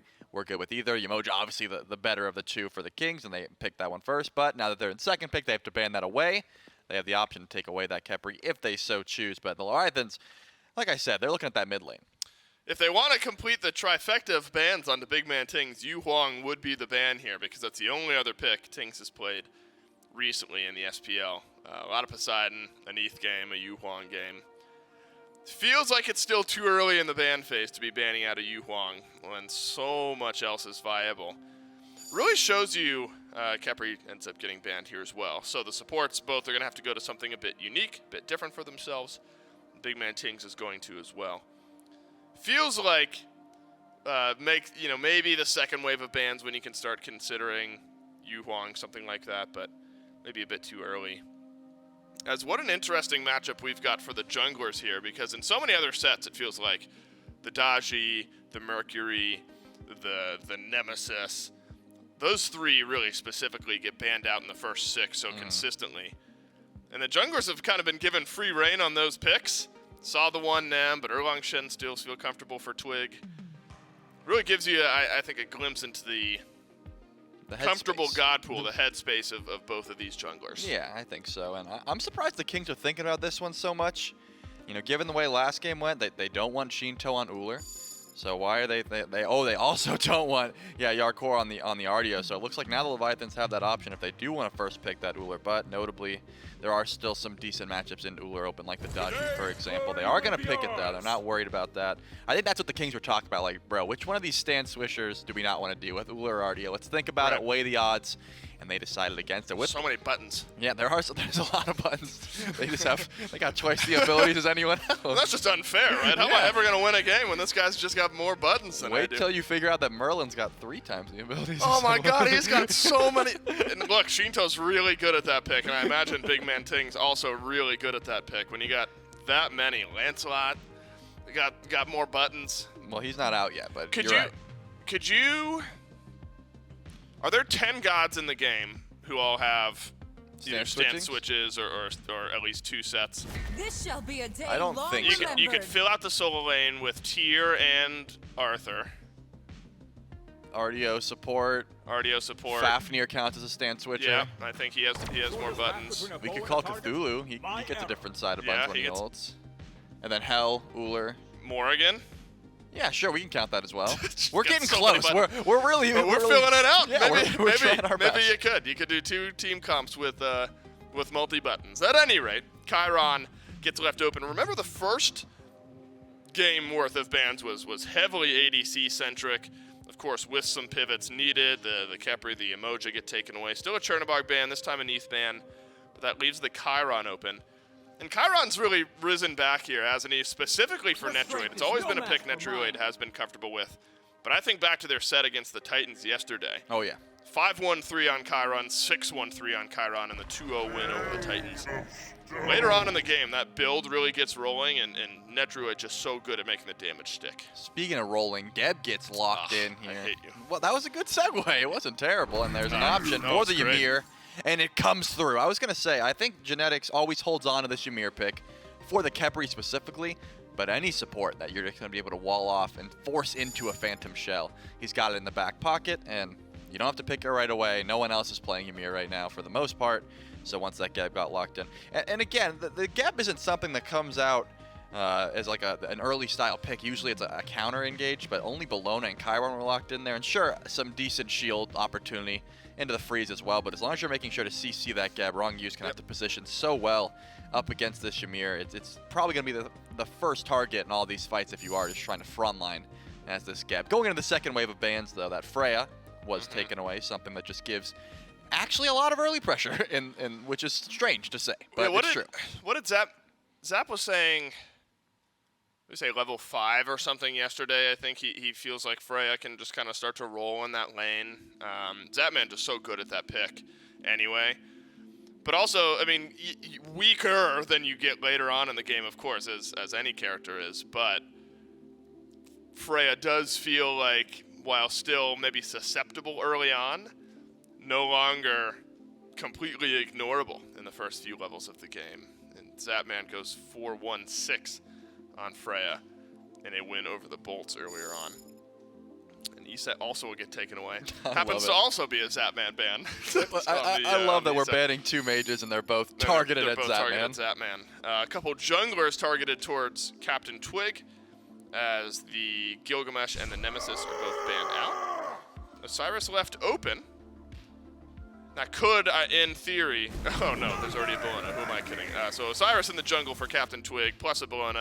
Got a lot of dive built up for the Kings here in their jungle and solo lane. Wow, the draft of the Leviathans took a turn that I Oh, was it did. not What a expecting. pivot. I mean, I'm gonna wait until that Oleron gets locked in, or if it gets covered into something else, and it will get locked in. Wow, the chalk is something that I certainly didn't expect. Up against the Bologna in lane, you do have that attack speed slow with the rain, and that's going to be kind of annoying if you're trying to just clear the wave with your cleave auto attacks. Chalk's just annoying in general. I think that's just the style of play that he has, right? He's going to blink to the backline, be super disruptive with that. He actually does a lot of damage as well as the knock up into the silence, and then just slow your whole squad. Into a pick like Ymir, it's not fun, right? You're going to be forced into a wing blade or a sprint, or else you're just getting completely stuck in place. And the Nuwa is what is going to be. So a lot of new picks. I'm not going to say new in general, but as of recent. A lot of Nuwa picks. See, and you sent it back towards me. I appreciate it. You're welcome. Yeah, it's just stuff that we haven't been seeing in this phase particular. Of course, we always know that the Nuwa is a possibility. Given the drafts, though, a much tankier style of play from the Kings. So the Leviathans are going to have to play around this Oleron ult. I assume that that's Shinto on the Uller, but of course Zap could take it as well. I'm gonna move forward with that mentality that Zapman is on the Uller, and gotta be making sure you're playing around those sanctified field. As long as you're making good use out of the time dilation, the team fight presence is gonna have to go to the Leviathans. Who picked Nuwa? Jade Dragons picked Nuwa once and had a loss on that pick. So it'll be Zapman on Oleron, Uller over in mid. So the conversation around Freya that we just had was that Freya doesn't necessarily need as much time to get up and rolling. Do you think that conversation still stands for Oleron, though, where early in the game you can put some pressure on this Oleron, you want to keep it behind? If you're the Kings, if maybe you're Twig, you want to run down that duo lane? Yeah, I will say that. I kept saying for a while that Oleron can get bullied in the early and that his early game's not that great. Big man pings. But in the flesh. There he is. Whenever the Scarabs come in, Stuart always pulls me aside and says, "Stop saying that Oleron's bad early." And I'm like, but he doesn't. You show me that he's not. And I haven't been able to see that he gets that much presence. But everyone's telling me, Stuart specifically. Is he just telling you to stop saying it, or does he think that Oleron's good early? He's saying you're wrong, like to my face. He doesn't want you. I thought he might be nervous that you were revealing the secret that Oleron can just get run over early, but he just disagrees. No, he's saying you're incorrect. I get pressure early, and I'm like, yeah, the Scarabs sometimes get pressure early, but he's saying no, it's because of Oleron. He's got at level 3, just extremely strong, right? You've got some team sustain, also a good knockup if you're getting dove. You've got 2 forms of wave clear, even if the first one gets body blocked. So I'll say that the lane does not have that much early presence, given the fact that it's a Geb, even if Oleron brings that much, even if Stuart's right, which I still think it's shaky. The Geb is not going to bring you that much presence. Stu is good at Smite. Yeah, he is. But takes may be iffy. I don't know. I wonder what the poll would be on if Oleron is good or not early in a game. Like, Stu may stand alone in that conversation. Miff's yelling something. I'm sure we'll get his take on this. Ultimate is incredible, right? I mean, when you get that, that's level 5. Yeah, level 5 is great. Does that count as early, though? Well, no, yeah, I think so. And that's not what I'm referring to. When I say early, I'm talking about level 2, you walk up to the wave, you're looking at a Ymir, and you're Oleron. And, like, are you excited about that? Who's the best hunter in the game at level 2? You don't Uller. get to answer that. Okay. Oh, yeah, right. Because he's got more buttons, Joe. He just has more buttons. Game number 2 between the Camelot Kings and the Leviathans. Thanks so much, boys in the desk. I'm wondering if this all isn't dual lane just for extra pressure here, Myth. Because I do feel like Oleron versus the matchup in mid lane of Nuwa is pretty easy from there, but it's not going to be. I might have switched that, Well, having Oleron in mid just leaves him exposed to ganks, right? Having Captain Twig have to but work harder to get over towards the Oleron. A Mannequin Scepter Blink Osiris? I mean, I guess. But I don't want to deal with that. I don't know. If that's your hyper carry. But to answer Dave's question. Oh, here we go. Magical Hunters, for the most part, in current patch of current day of current year, pretty good. Chronos early game bad. Sure. Okay. I get where Charlie's coming from. He's talking about like the early laning phase. Oleron is not the greatest. However, at level 1, Oleron might have some of the best clear in the game with his second ability. He one-shots waves. That's fair. That's fair. He's got pretty good wave clear to an extent. I think it's However, pretty good. in this specific matchup, just to bring it all in, it's with a gap. He's going to get owned. So we're not going to see much pressure in this duo lane from the Leviathans here. It's one of the reasons I was saying maybe that all goes to duo, because it would have answered some of this pressure that you're going to see the Kings get in this lane. I think giving up pressure in duo is a lot less important than it once was. When Gold Fury was doable before the 10-minute mark, you're worried about your duo pressure. I don't know. If you lose your Harpy, you lose those left-hand camps too. You're a level down as a team. Instead, though, Shinto going to abuse Tiggs in mid, like great threaded arrows, and Twig was there waiting to try and assist, but Tiggs is going to eat a ton of damage there. Shinto very confident on this pick in mid lane. Man, that is really unfortunate for Big Man Tings, just not able to clear out his wave before Twig gets there, so inefficient XP split for Tings, but a slight advantage over for Twig. And instead, it's going to be Shinto getting a bit of poke damage off onto Twig now, whittling down those health bars, forcing the health pressure. So far, it's going to be mid lane pressure for Leviathans, as expected, and duo lane going in favor of the Kings. And solo, no one cares. It's Chak versus Bologna. Please do not show me that until a jungler turns up. And junglers probably will show up. Chalk's a little bit easier to gank, especially pre-5, as is Bologna, so could be both of these early game Mannequin Scepter Warrior jungles can just go get active over there at any point. I wouldn't be overly surprised. This duo lane, though, I think is going to be very interesting. I'm expecting the Kings to really gas pedal around level 3. Once Genetics gets all 3 of his abilities, that man is so easy to lock down. Slam him with a giddy up from Netrate, and all of a sudden this Olderun's just so far out of position. And I will say, like, getting that 3 first for the Kings could be big, because Wrong U going to be in a bit more of a world of hurt until then, as well as Zatman too. But at the moment, you can see the pressure still rolling in their favor. Junglers dancing around the mid lane still, as Panatom now rotating back to the right-hand side to pick up some farm. Yeah, not much to do this early on. First rotation of blue buff's going to respawn, and you'd think both of these teams would love to get active there, but with Captain Twig on the opposite side of the map, not going to be an opportunity to look for an invade. Yeah. Could be an opportunity for Panatom, but not going to look for it either. Just everyone content to get their own farm. Yeah, you can see the difference there, though. The King sending Twig to support New War a little bit more in the mid lane, get him through this Ool transition, get him the red buff without taking too much damage. And Variety's meaning he should hit 5 a little bit quicker on that solo lane too, funny enough, because Yarkor's sharing some of that jungle experience potentially here with Panatom, I say, but it looks like Yarkor has been told to go pick it up, so I don't know how far behind he is there, actually. Yeah, hard to say. We'll get a better look at it in the next coming Yeah, we waves. just wait for a wave, and it's like, Yeah, ding, well, okay, yeah, he's whoever behind. levels up first, and then we'll know. You know, I'm a huge fan of retroactive analysis. I thought you were going to say Chuck. That's all No. we do. That's all it is retroactive. Yeah, I'm not here to predict. You know? don't. Nostradamus, like he did his own thing, and nobody appreciated See, I'm him. like, I maybe ban Poseidon. You didn't do that. You were like, nah. I nah. wouldn't have personally. Yeah, then you would have lost. Or do they so still you're- lose now? Dun, I'm- dun, dun. Yeah, I'm thinking the Levi's have not guaranteed the win with a Poseidon I ban. don't know. In my opinion, I do feel Leviathan's composition is stronger this game than that of the Kings. Based of how this game's going to go and how the laning phase is going to be, I feel like. Could be. I mean, they certainly scale very well, right? But you gotta think, how effective is Yarkor going to be in the late game after that ultimate is dropped? True. Erlong Shen generally does start to struggle a bit as the game goes on, especially with this slightly unorthodox build. Looks like Panatom just going to go back towards Crusher and first slot all over again, whereas Golden Blade just has been the meta for the last bit of time. Big Man Tings, I think, will be even more effective in the team fight. Sure, he won't be as good at securing objectives, but I don't know, press 4, hit 5 people every single time. Doesn't feel so bad. It's definitely free damage. That's Whenever right. you get free damage. It's such a good skill shot, you know? I think he owns. Yeah. I remember when I first played Smite, it was like, everything's a skill shot. I'm like, yeah, Jean Kui, yeah, do what? Nemesis. Great, dude, great. Quality. Nemesis has got a bit more skill to it. No, she I'm hasn't. joking. I just All wanted right. to see your reaction. I just Okay. wanted to see your reaction. Imagine you could miss it. If you could do like AoE and Nemesis ult, that'd be sick. That and Geb Shield. Then Geb plays are really good. Dude, everybody's just grouped up all the time. Yeah. No, I wouldn't mind that. No, Geb, yeah, another non-skill shot. Well, maybe we're just propaganda here at hi-rez, not the skill shot game. What's the hardest skill shot in the game? Hardest in the game? Yeah. Maybe like, you'd probably say it's like anything that has a delayed activation, so True. like Kukulkan ult maybe, That's not bad. something like that. Huge AoE range and like I don't know. It is big, Yeah, you got a lot of. but it's freedom. got delay.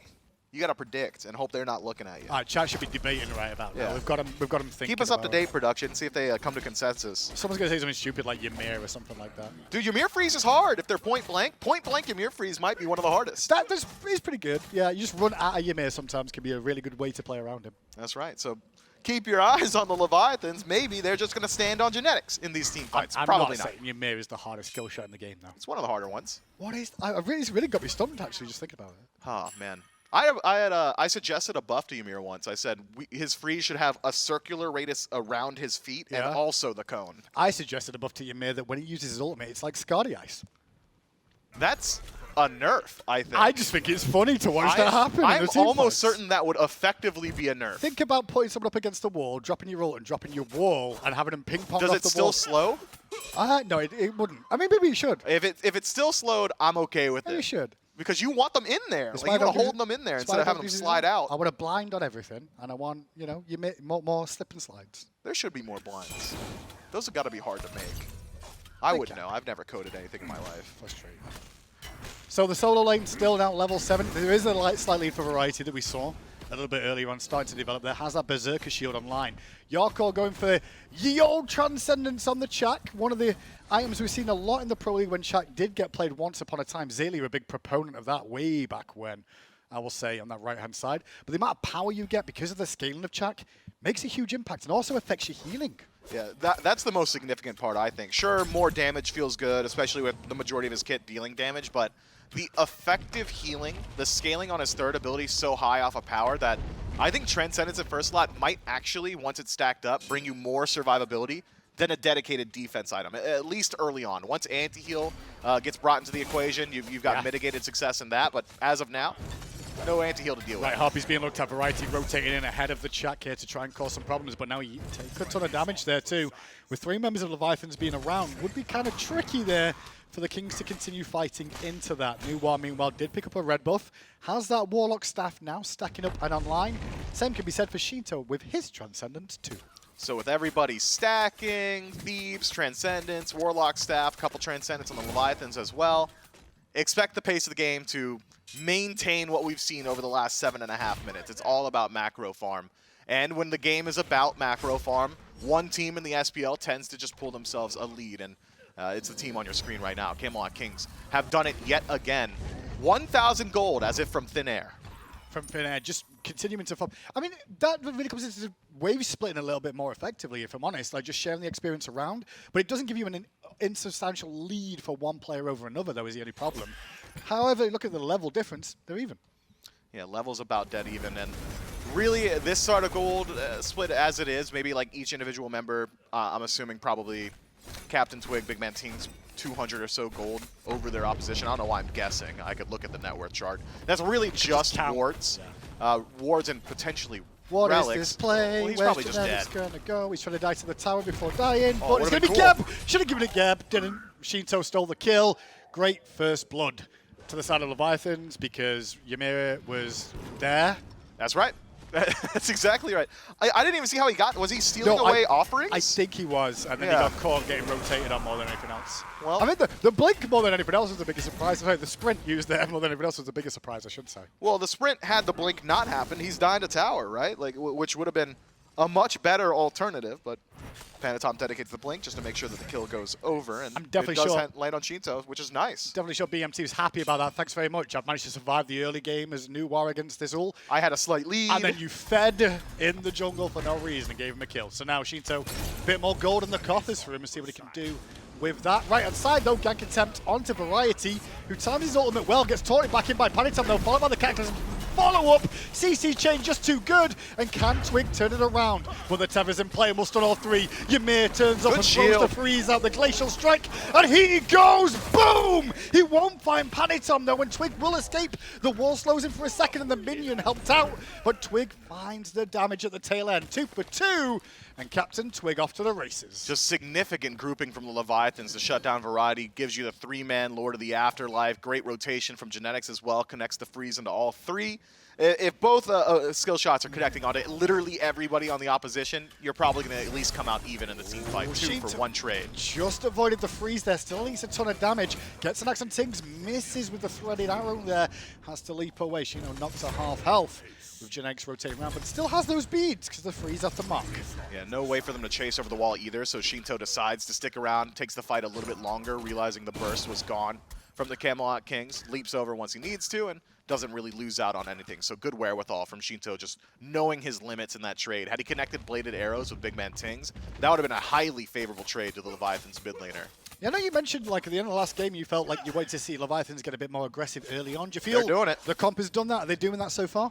They're certainly trying. Tings. The rotation over towards Variety, I suppose the kill on Genetics, but that's kind of Genetics doing it Panitum. himself. They're both under pressure, but it's Panitum under the worst one. The Tether run. The stun could cause a problem. Great knock-up from Rongi whiff. for some peel. Good turn in. Shinto with the follow-up, and here comes Yarkor. Chuck in action, but what can he do? Looks towards Twig with the knock-up and down. Disarm from Variety slows down the damage. Twig still alive. Chase on for Shinto. Beads down. The bludgeon too good from Variety. And now Rongi wrapped on. Yeah, Rongyu's just going to try and work his way out, but won't get very far. The stun would have secured the kill if needed, but the slow is good enough on their own. The Camelot Kings, yet again, take a fight on the right-hand side of the map, have that global presence for big man Tings, even Netroid making the rotation, getting involved with Centaurus, and the Leviathans caught out of sorts. Panatom in particular was picked out, but at least survives this time at the cost of his boys and Shinto's beads as well. I think the biggest thing I see there more than anything else is I want to see Leviathans realize there's probably going to be an additional engage after the fact. There's a fight, a skirmish, and then every time Kings go, we can go again, and jump back in, and Leviathans just aren't aware. I feel that's why Shinto got picked there. Yeah, I think so. And even looking at the relic usage, right? The Camelot Kings come out so far ahead on that exchange. Really only the Heavenly dedicated, every set of beads still available. I'd like to see the Camelot Kings now continue their aggression, especially around Captain Twig, who's had himself a phenomenal start to the game. Pyramids are pulled out.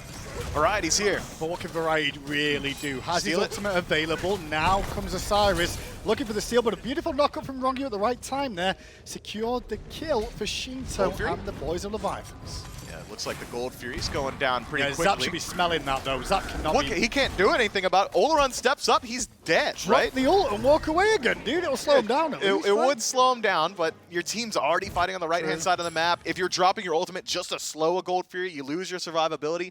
I mean, that's not to say Zapman couldn't have, like, turned the corner and done his little Kamehameha or whatever. Give which it he a go, could have, but right? Give it a go. it's so easy to block those. I am almost certain Zapman says, hey, they're on gold, I'm not walking up. The Levi's are like, makes sense. The amount of times in Castle we go, it's easy to block, and the amount of times we see those abilities connect, and you're like, Fair okay. enough. How many Fafnir hammer steals? I was going to say the same thing. Fafnir hammer steals way more than he ever should in the world. I agree. So maybe Zapman could have got involved there, but I think just worth his time to continue farming. He's already got a lead over Netroid, who has been more active on the map. If you consider yourself the late game win condition, and I'm sure Zapman does consider himself that, then farm. You have to farm there, and he makes the right call. We'll say, though, in the jungle so far, it's been a lot of pressure on Panitom this game. You can see the way Kings are grouping, hanging out in the corners, looking to pick him as he's trying to clear out his jungle, and he's putting pressure on Shinto, who's trying to assist, and struggling. Variety, though, in a 2v1. Twig, Tings, and Genetics on the way. The up-down from Variety looks towards Yarkor, who still has his ultimate available. Panitom gets away from the Tether as Gem turns up on the scene. CC. Knock up on 2, Cataclysm forces the beads out of Tings and the shell, and immediately Kings turn tail, but watch out, because they may re-engage like they have been doing, waiting for cooldowns. Looks like Leviathans won't let them do that, though, as they dive in, blinking in with Yarkor down the front side. Find one. Shinto low on mana. Rongi tanking up the tower, looking for more. Yarkor's there. Can they find a kill? Here comes Netroid in the back line as well. Rongu dropped to 50% before the fight even starts. Netroid lines up against Panny, but Captain Twig's so low. Variety already makes his way back. That should spell the end of this trade. After you see that teleport from the Leviathans, or from the Kings rather, Leviathans will make the decision to go ahead and disengage. Not much to fight over left on this right-hand side of the map, unless the Leviathans would have liked to step up to that blue, but realizing the Kings were back in strength, decide to disengage. And finally a fight goes well for the Leviathans. Not only did they get the 1-for-0 trade, but looking at the relics, no beads on Twig or Tings. Shell down for Tings as well. Could be an opportunity for the Leviathans to try and force yet another engagement. Unfortunately for them, what can they do? I mean, there's nothing like Tier 1 tower mid. They'll win the fight. Good job. But what do you get out of it? Yeah, you get relics. But what are you going to do in that town to have the relics? There's nothing to do. Tier 1 tower mid's always a good option. We got any trebuchets there's up? 3 members there for the right Kings. now, so Unlucky. there's no way. And yes, the Kings do have that trebuchet. How you felt about the trebuchet so far this year? Been as impactful as you may have expected? I think that the trebuchet is polarizing in that it is either just dominating you and taking out 2 towers on its own, or it is absolutely worthless, and there's no in between. If I were a designer, if I were allowed to just like carte blanche do whatever I want, Well, you already said you wanted your mid. I would also love the trebuchet to like have like a combat setting, like have it focus God somehow, like maybe like a mobile tower that's a little bit weaker. attached with a flamethrower or something. Yeah, something like that. I mean, what has it got now? Like 2 grunts, 2 brutes that walk around with it? Those aren't defending it. They are. They try. They do their very best. Netroid forced to beads, won't escape the danger here. The slow was Nice. just too much coming out from that ultimate from Zapman at the tail end.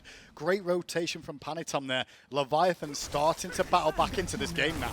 And this is how you leverage that pressure. You take away the beads, now you can start putting some pressure in towards these towers. That trebuchet we were talking about, yeah, Yep. those brutes are doing a whole lot. They're trying. Slowed up getting a tier 1 right now, but they may Slow him still down get it barely. anyway, because Twig and Janex aren't really around. Janex trying to use the wall to prevent some of that damage. Won't be enough. Tier 1 does end up falling down. It does, but what can the Leviathans do from this position? Potentially rotate back towards mid, try and put pressure on that tier 1 tower. That's probably the best case scenario after that team fight we saw, where I was like, what can they do next? They did get the tier 1 as you asked, just in a different lane, and found that pick on Netro, which burns those relics for quite a while, actually. He burnt both of them. And with the Oni Fury spawning within the minute, you're going to have Netroid involved in that team fight as the Camelot Kings if you want to defend it. So the Leviathans will have a clear target in that engagement. It might be a little bit difficult to have the initiation because Rongyu goes towards Shell in first slot, now upgraded to Phantom Shell, by the way. Once he ticks over to 12, you got to expect it to be a blink. Then your initiation becomes much stronger. As of now, if the Levi's want to start a fight, it's blink knockup from Yarkor or blink taunt from Panatom. Those are just about your only options. We saw pings going down around the Fury area. Now, Oni Fury due to spawn in 30 seconds time. Ward coverage in favor of Leviathans on that left-hand side there, very deep around that red buff area, just to keep full vision of people coming in. And doesn't surprise me to see that'll probably be the next point of contention unless Pyro gets locked out first. So presence from the Leviathans, seeing if anybody from the Camelot Kings steps too far forward. Not the case as of now. Time to pressure this tower. If With you a find a trebuchet. pick, you get an objective too. Yeah, they've got a trebuchet rolling in 2 on the backside, so this should just be a bit of a whittle down. Can't stop that with a Ymir wall hitting at the same time. Yarko now wrapping around the right-hand side. Still no sign of variety rotating in just yet. I say that as he does. The tier 1 in mid, left, now down. So the Leviathans have their pick of the litter. Do you want to go towards the Pyro or is it going to be the Oni? Pyro started up, so now the Levi's in mid have to disengage. But Rongyu should get away using the rollout and the immunity frames from it. Janex couldn't find the freeze, it was after there.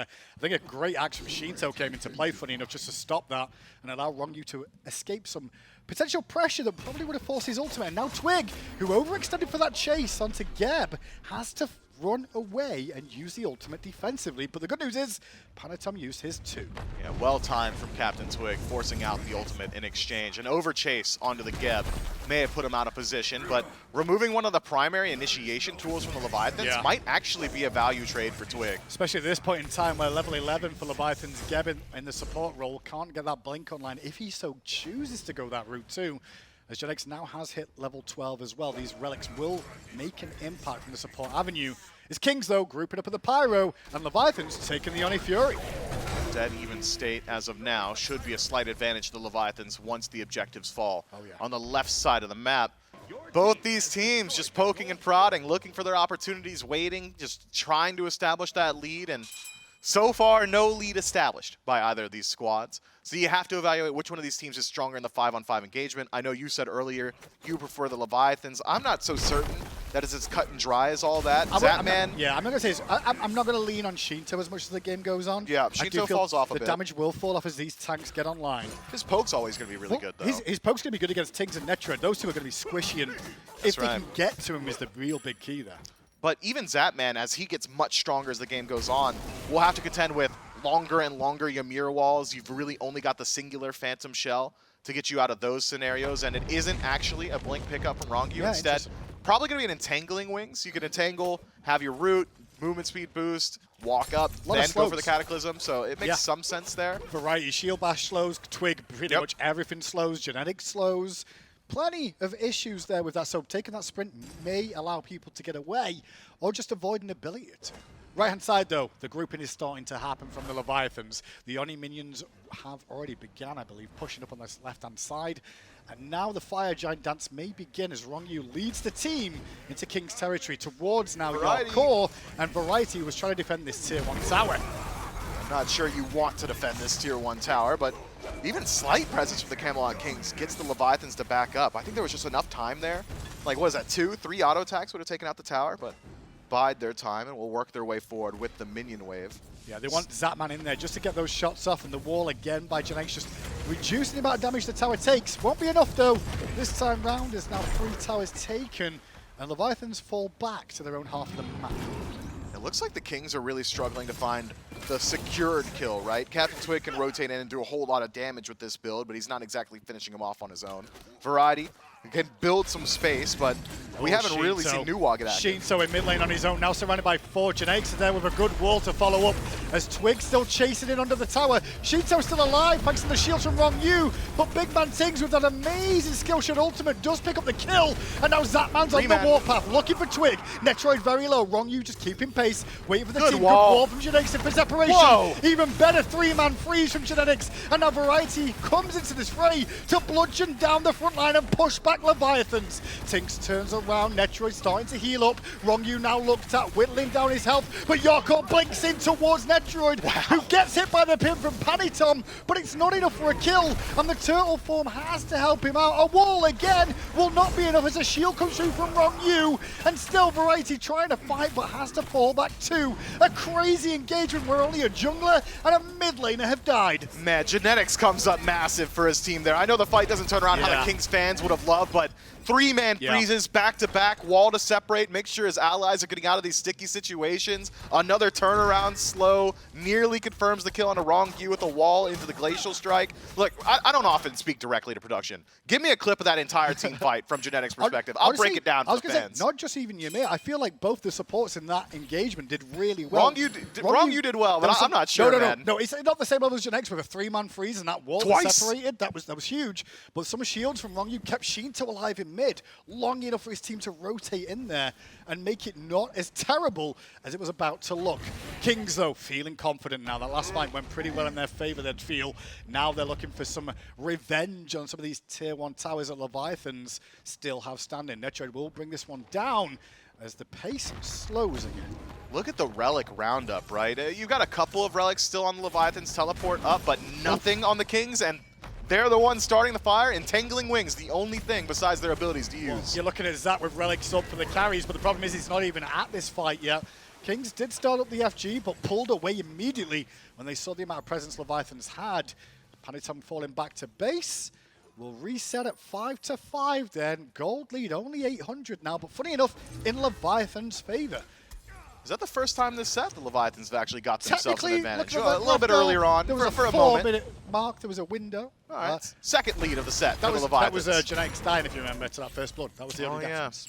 Yeah. So, the Camelot Kings now still trying to keep the Leviathans at bay. Production's got it ready for you. We can watch back that play of the Ymir if you want, from that point of view, see how we do. We got the time. They're already around the fire. Can they split screen it? Can you split screen it for us? Of course you can. I can keep you perfect. Nothing's going on. Look at this. Talk me through it, Myth. God, he's just positioning really well. Look how he's keeping these guys at bay. It's always separating someone from his team. He's amidst the Leviathans. Great wall. And then the it was a 4-man freeze, 2-man slow, sets up for the 3-man stun from Big Man Tings, and it's not over. Watch the cooldowns. They come back up. The wall stops Rongyu. I believe it comes with a slow immediately afterward. No, doesn't connect with that one, but peels back, finds the 2-man, and it's just constant peel. Not often your Ymir is connecting with that many targets that consistently. No, but when these fights go on as long as they do, and they were all against tanky targets, you're going to see much more rotations out of some of these supports to make an impact. The dance of the pyro is what we just saw on the right-hand side while we were watching that replay, and Leviathans will secure it. Netroid went for the Hail Mary, couldn't find it, however, this time. And still, Leviathans are controlling the game, kind of, is how I want to put that. Yeah. One team fight, and all the control we've seen in the last 24 minutes goes out the window. If either one of these squads comes out cleanly with a Fire Giant, the game completely changes in its entirety. So that is the major separator we're looking for. That's what both these teams are thinking.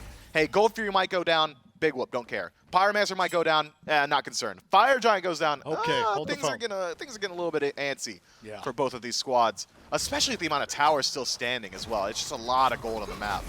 Gold Fury goes down the left-hand side, though, after the Pyromancer. Leviathans extend their lead a little bit more, as you said. Tier 1 side of the mid lane getting pressured by minions, but will survive with Shinto being there. And just checking in with builds now to see if we're getting any huge spikes coming through from either side. Maybe the Heartseeker from Netroid Centaurus now going to be a lot easier to confirm some of these kills with. On the other side, Shinto similarly gets Heartseeker for himself, so decent power spikes there.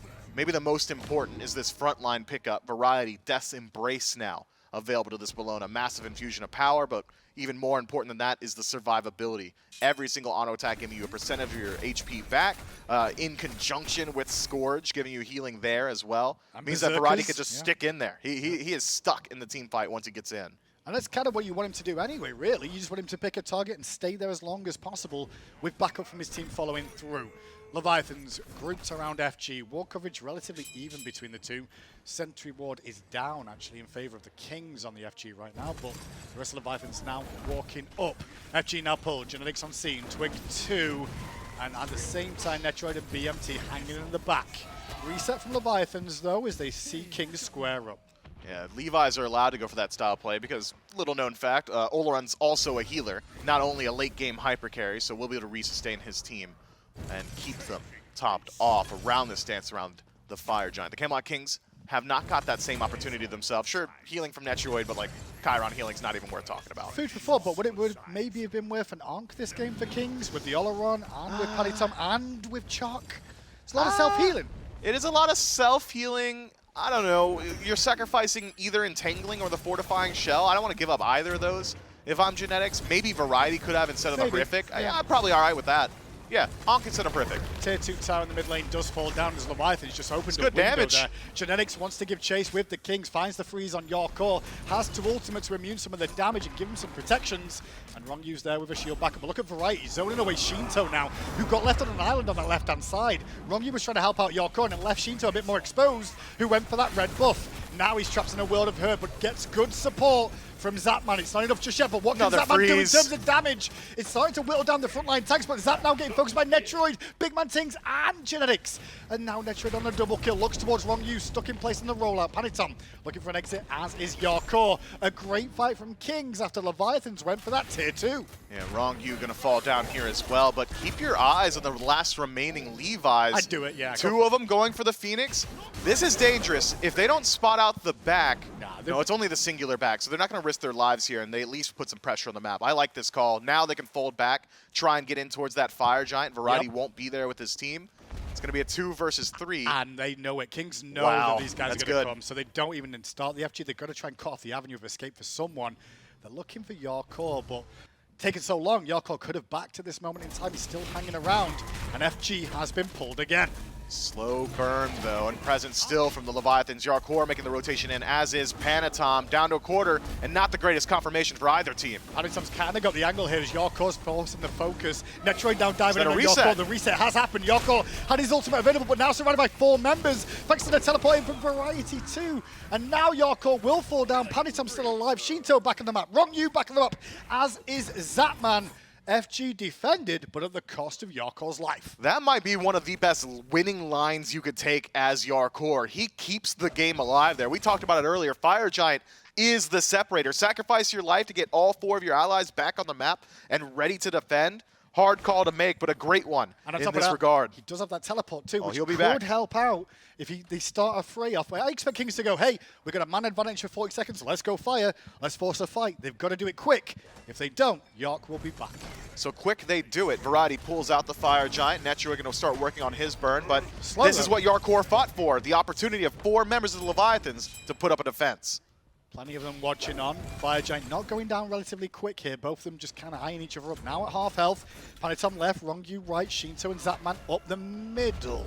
Still slowly catchy monkey. Ultimate used there by Zapman. Reset? To try and slow down. A reset from Kings. Variety getting very low. Has his ultimate available. Doesn't even use it. Shell used by Rongyu. Into the sky goes Noir. But Yorkor's look back. at the health bars of the Kings. And as you said it, York the Shark is back in action. Leviathans take away the Oh Fire my Giant God, and had dude. not reset back to full HP, and Yorkor takes down Netroid in the back line, and the Camelot Kings scatter to the winds. And now Genx left alone, and so is the carries as Panitom ends up finding help with Yorkor and Tings. Variety falls soon after, and you know what? We called it with the Yorkor teleport back in. It came into play. A deicide now for the Leviathans, an FG buff around all their wastes, and Phoenix a game exposed. 3 is on the cards. Yeah, Leviathans with one phenomenal defense around the Fire Giant take it for themselves. The Camelot Kings, too trepidatious in their approach to securing the largest neutral objective, only give over the opportunity to the Leviathans not only to defend, but take it for themselves. And it was an easy steal. Shinto walked up, out of it once, hit it with Hail of Arrows bladed, and that was all it took.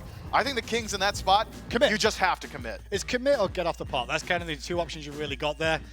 Didn't seem to work out well for them because it really did come down to, in my opinion, the whole Yark over Panitom versus the whole team of the Kings there. And it was just Yark. Panatom didn't do anything. But I think the call was of the team are like, Paddy, don't come in. We need you alive for the next rotation. Yark can come in after. And Kings knew about it. They just couldn't execute in time. Two high-tier teams battling back and forth in this match. Game 1 to the Squad, Game 2 over to the Leviathans, and now Game 3 on the cards.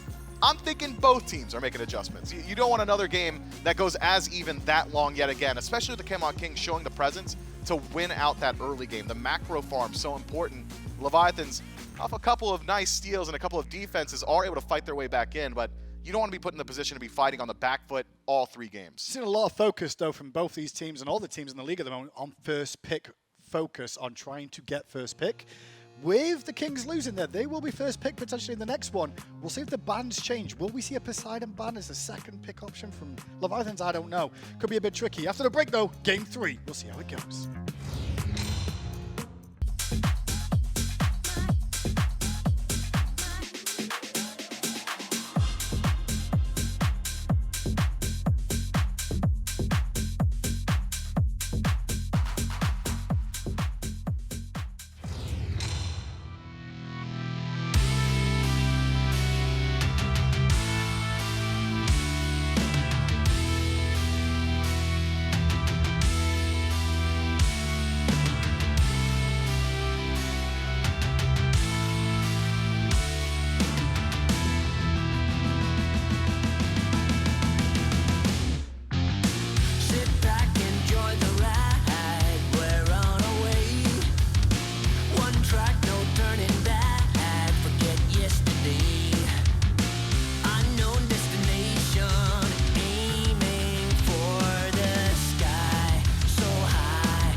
An answer back by the Atlantis Leviathans, and on to a Game 3 we go. And I feel like that's just what we deserve in a set like this. Undefeated team, resurgent Leviathans who have figured things out, and a Game 3 awaits.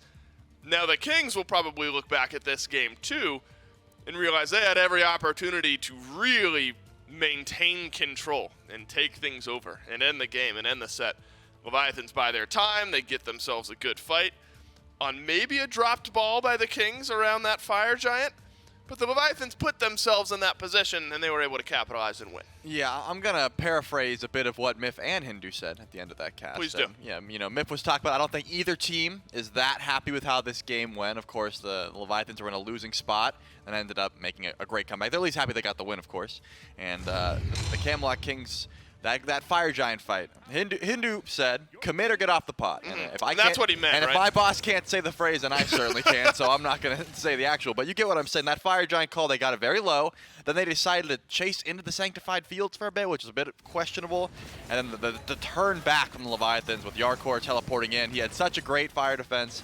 I guess he was sort of just juking around in time to stall once he was able to teleport back in. Right here, we get to watch exactly what happened, where it was just so weak. Yeah, just sitting. And then they all decided to run away, and at this point, the fight's over. Fire Giant goes down. Leviathans get it because it was never dropped. And then the fight after is just so free. Yark just chases down Netroid. I mean, look at the health bar of the Kings. Of course, some fighting has happened up to this point that whittled those down. But the Kings are committing to a fight already a bit weakened by the Fire Giant. The Leviathans happy that one seems to have gotten just delivered to their doorstep. So, a Game 2 win for the Atlantis Leviathans. KDAs are actually going to look very even in a game like this. Panatom does have a standout performance on the Erlang Shen. Now Erlang Shen in this set has had a win for both of the junglers. But other than that, feels pretty even. And that is a difficult, to Mifflin and Hindu Man's credit, that sometimes is a difficult game to walk away from and analyze things you want to change going into the next game when things are so even and it's just like a bad decision that ends things. You know, think back to the Titan set yesterday where game 1 was so close and it was just one player getting picked out that effectively ended the game. That's got to be a difficult game to analyze and go back to the drawing board because you're saying, well, so much of what we were doing was working, but just did it wrong. So I think changes need to be made anyway because it was even in the wrong way, but it was even nonetheless. And there is a change. Uller finally gets banned away, and you're going to have to go somewhere else if you're Shinto out of mid. Poseidon remains banned. And I think probably a good look for the Leviathans just to keep that Poseidon banned out. If I remember correctly, Neath also took a ban. And you do have to remember, with Ting's playing from Ping, those are the types of picks that he likes to play, kind of regardless of where he's playing from. Do wonder if that changes up his God pool a bit. Yeah, certainly could change the dynamic a little bit, but with the Kings in first pick, not gonna be too worried. They don't get either Khepri. the Mojo or the Khepri, so you know, genetics usually goes to the Ymir when that's the option. Not first pick worthy, I would say, because not really contested unless Rungyu's really got a Ymir in the back pocket that he's been waiting to whip out in this set particularly. Probably not going to be worried about, but I think, to your point, short memory has got to be the mindset here. You don't have to just harp on the things you did wrong in the last game. Just put that out of your mind because both of these teams had an option to try and win that one. Of course, with the way the Kings played that last FG, probably just want to forget that and move into the next game and play the same sort of style and just correct those mistakes. The Sobek will be the first pick here for the Leviathans. I touched on at the beginning of the set that Yark, we called him, you know, Yark the Shark because he was playing that Land Shark Sobek skin, and it was annoying. It was a complete dominance on the map. Just you can't step up to the team. The pluck is just so much fear. So I don't know if that's going to wrong you or into the solo lane, but given how Yarkor played on it yesterday, I'm going to put my bets on the solo lane. Yeah, and it's a great look for the solo lane. Disruption, tankiness, especially if the game goes later on. One of the most difficult Guardians in the game to kill off, but Ardio does make it through, and that's a strong look for the Camelot Kings here as well. What else do you want to pair with the Sobek, though? Trying to think of what ends up getting taken away by the Kings in all likelihood if this doesn't roll through. Have been reaching for mid picks early on in their drafts. You will feel Won't do that here. Double Guardian is the start for the Leviathans with a Fafnir. Have to wonder if the Kings are maybe worried about double Hunter now for the Leviathans. Yeah, it certainly could be an option. With Uller taken away, there's not too many great picks in that mid lane that I'm looking towards. I think even with an auto-attack-based jungler and a Hunter, the Fafnir will get plenty of benefit anyways, so I don't think the double Hunter is the only way they could go. With the fact that Shinto has so many strong picks in the meta right now, they could save that for later. The Yu Huang notably is still open for both of these mid laners if need be, so they've got some time to decide what they want to do in that regard. The Kings, however, have their option, and given the way the jungle in this set has gone, Erlang and Osiris both open. The Erlang has been more often than not winning out, so it could be an option to try and grab that before this next wave of bans, and it looks like it will be the option. You know, I know that the viewers can't see it. I'm actually really sad that you and Miff Trelly won't be on screen at the same time today, because you guys have both pink shirts with yellow fruits and green undertones on. And so Miff is rocking the banana shirt, and Trelly has got the lemon shirt going on today. Correct. Who claimed the pink? There we go. Appreciate your production. Who claimed the pink energy first? It was your energy, me. and Miff didn't want to step on those toes, right? Right. But you're allowing anyone to. Miff, what is? Oh, he's got the shoes. I was like, Yeah, my shoes are also pink, but I'm not going to put them on the table like a hooligan. Like a hooligan. we live in a society, Miff. You can't just throw your feet up on a desk out of nowhere. That is unacceptable. Absolutely. We can catch back up with picks and bans. I'm glad you guys got on screen at one point together today, because you're matching energies. To catch back up, Chiron ends up getting picked. I think the ability-based Hunter that I figured could have been an option if the Leviathans were looking for a ability-based Hunter out of mid, but we'll go over to the Camelot Kings instead. And a Daji pick. So when I think of Captain Twig, right. I don't know if Daji's the first thing that comes to mind. Of course, Erlang Shen is probably the first thing that comes to mind. Been a lot of warrior-style picks, Vamana, Osiris, Erlang Shen, a little Nemesis sprinkled in there. But such a talented player, I have no question he can make this Dashi. Well, what I'm a little interested in the fact that Netroid has been playing this Chiron throughout the whole set. Yeah. And the Daji was picked knowing that, right? With Chiron, it's essentially a cleanse. I mean, it is a cleanse. It's not essentially a cleanse. That's what it does. It's a cleanse. So right. The powwow is going to get a lot less value. However, whenever this interaction does come in, I always have to highlight the fact that Dashi does a lot of damage even without the pull. Just if you're able to get to the back line and use your damage effectively. They didn't ban the E set. The Kings have been banning that E set in second wave every single time. Didn't do it this time, so. Definitely Zapman, right? Yeah, I think that is going to be going the way of Zapman once again. Well, we'll have to see. But I wonder if that hinges on like the Uller being the pick for Shinto. Uller is banned. Can't play. Right. So for those who missed the previous Leviathan set, and Uller and an E set were picked in the same draft by the Leviathans, and of course you're assuming that's Zapman on Uller and Shinto on E set, but ended up being Zapman on E set and Shinto on Uller. So does that composition only work when it's Shinto playing Uller and then Zapman can play the E set?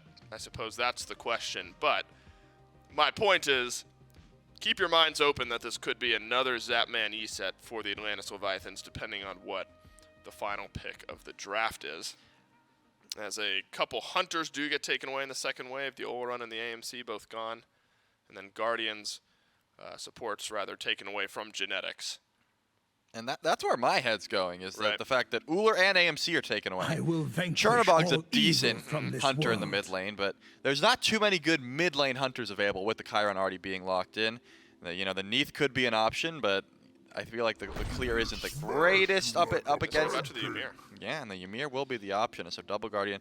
So in my head, it's either Shinto's going to take this, or we're going to see a different style of mid lane hunter. It's got to be something like Neath, something with some strong clear and abilities that can try and match that presence. And it is going to be the Medusa, and that, to me, that doesn't say mid lane hunter. So I think this might be Shinto taking the E set. Given the fact that we've seen Leviathans have practiced this, like E set for Zap is certainly an option. Medusa's clear is not the greatest. You're sort of forced into that ability-based build. How great is she with full damage? Pretty solid, but her dash is so easy to block, and with so much traffic in the mid lane, the 3v3 is what I'm concerned about. I have to imagine it would be better suited in the duo lane. It does feel like a Zapman Medusa, but it did feel like a Zapman Uller. Yep, you're right. So I'm going to leave that door open, but it has shut a bit from the last time I saw this composition. But we'll leave the door open, not completely shut. But I do think a bit less open than it was if an Uller were picked here. Right. Yu Huang ends up being the pick for Big Man Tings. Again, remember, going into the set, we highlighted a few of his popular picks. Poseidon, overwhelmingly the favorite pick for the Kings mid laner. Neath, of course, an option in certain compositions. Kukulkan, those styles of picks. But Yu Huang was kind of that one fringe pick for Big Man Tings that he had grabbed. And it looked great the last time we saw this pick for BMT. A 5-0-9 game on Yu Huang against the Solar Scarab. Certain mid laners have started to pick up this pick, Trelly, Oh, yeah. and have made it look great. Yeah, and I think that's something that the Leviathans have to watch out for. Early presence, Yu Huang brings in spades, something you probably wouldn't expect, but level 3, he's extremely strong. How many times have we looked at a matchup and just seen Yu Huang be able to grab first blood just because you don't expect how much damage he can actually do when his Dow is cultivated? So you got to watch out for that. And I expect, because Shinto's been playing it this set, or at least once, we'll probably be able to back up and say, hey, there's going to be a lot of damage coming out from that guy. Let's stay away from that. Does the Yu Huang add additional concerns about this Daji pick in your opinion? Do you think the safety of the Yu Huang makes life more difficult for the Daji on the other side? Yeah, I mean, Panatom's going to have to prove it to me, because you're up against a Chiron with the self-cleanse, and you're up against Twig on Daji. and you're up against Panatom. and you're up against Yu Huang, who can just self-banish himself, doesn't have to use beads, can also use the dueling dragons if need be. You're going to have a good matchup into the Ardio and the Erlang Shen, but if Panatom's going to camp solo lane, then the Daji pick can certainly get ahead. But if that's not the case, then you could be having some troubles. As you mentioned, the Yu Huang just has so much CC immunity. I will revert then my statement about, I was talking about Daji not necessarily ringing a bell for Twig. It shouldn't, because he's not the one playing the Daji this game. Does feel more like Panatom does, in my brain, synergize a bit better with Daji. I don't know, some subconscious thing I've got going on there. Game number 3 between the Camelot Kings and the Atlantis Leviathans. Let's find us a winner. Yeah, let's find us a winner and maybe find out if Leviathans can defeat the Kings for the first time this phase, or will the Kings stay undefeated? I will say what Dave was saying there, though, Miff, is pretty accurate, if I'm honest. If I saw a Daji between a Panatom and a Twig, I'd definitely go with going Panatom over Twig. Oh, I thought you were saying he was accurate in saying, Twig was playing the Daji, because he was completely inaccurate in that. Dave is here for hype, not for accuracy, okay? That's just the way it is. We have to let that happen. That's crazy. He's actually crying and leaving the soundstage. You affected him. So a normal day in the office then, right? It's not much different. No, we can't be spreading this headcanon that Dave is mentally abused here. He's already so beloved. I can't deal with him being any more beloved. He's too beloved. Yeah, it's a good point. Yeah, I guess. Do I have to be nice so everyone hates him? That's not good. I think so, yeah. Look God, at Dave's that. so good. I mean, we're distracted, but look at what Genetics and Netra did. Oh, yes! Through the buff, they just walked up and went, "You gonna start green? Yeah. Where's your purple?" But the question is, what's their wave pressure gonna be like now? I mean, it is the ISIS that we were talking about. Sorry, I'm gonna get this wrong all day, every day. It's ESET. ESET. I'm sorry, I've got to get used to that. It's still something that's just gonna stay. Even so far, that even Doug didn't get it right at first there as well, just to make sure. But that's kind of be interesting about how wave clear is going to go now and who ends up getting a lead. Obviously, you've taken both purple, so in theory, you should be ahead in farm. Can you keep the pressure back, though?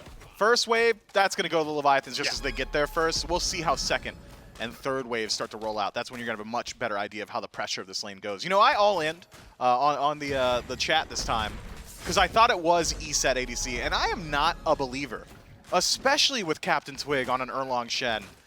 You got to be making that rotation almost constantly. I wouldn't be too surprised even if he just clears oracles and then walks over right now. I'd honestly love it. You'd love just to see the pressure rolling on ESET constantly now? Yeah, just get him over there. Before Zapman's over to level 5, he's really got no way to deal with these ganks. Maybe the beads get you through the first round of pin, but once Genetics has the wall, you're kind of stuck there. No Heavenly for the disengage. Yeah, I'd love to see the Camelot Kings make some rotations early to the duo. Interesting choice for Big Man Tings in mid, though, this Yu Huang. Just because of the fact we know he's playing away at the moment. He's in the UK. And because of that, I was expecting, more... I mean, I was going to say relatively safe gods, but then again, Yu Huang does have quite a bit of safety in one regard. Yeah, more than just about any other mage. I call him the Charybdis of mid because he could just remove himself from the play field, CC immunity, the ultimate, makes it so difficult for anyone to rotate through. And as of right now, at level 3, Yu Huang at a very strong point in his game. Once Shinto ticks over to 5, once they're both level 5, there should be an advantage over towards this Medusa as far as the 1v1 is concerned, but how often is it a 1v1 in mid? Yeah, interesting to see the Death's Toll pick up as well for Shinto in the mid lane. They're not going for the blue stone, which we see now and again, just for the extra wave clear and poke potential. Janex going to duel against Rongyu in the jungle there with the purple buff. Purple is reset as both carries are unavailable to continue, but still, the lead isn't really there so far. Not quite. If you get pressure on this wave, maybe then you could start rotating over. Yeah. I think had Captain Twig been on the left side of the map, the Camelot Kings could have been much more confident in their ability to actually look for the buff itself. And now that he's made the rotation towards center. Dash in on Zapman. Spirit Ball does connect to slow down the damage. The slows Good onto wall. Zapman have caused some problems, and Zap realizing because of the wall there has to run into the jungle. Twig. Twig is on the way over as Rongyu decides to exit to the left-hand side, and Zapman getting greedy here. Might get punished if Twig sees him. Instead, they will take the purple buff. Paniton on the way too. Spirit Ball connects. Wingust as well. Buff goes down, and Kings walk away. Yeah, no blink for Twig this time around because he does lock eyes with Zapman there. Could have been potential blink and a pin, but because he's gone towards beads in that first slot, does not have that opportunity. And the Camelot Kings will go ahead and take the guaranteed win of the purple buff invade. So now slight advantage over towards the dual lane continued off the back of that first invade. Not a single one to the Leviathans just yet. Keep up that pressure. Keep doing that. You'd love to get some kills on a Zapman earlier, but second best thing, being able to take away all of his farm, it's not so bad. And just as well, just keeping an eye on Janex' build here, going for the tier 1 cloak at the start of the game.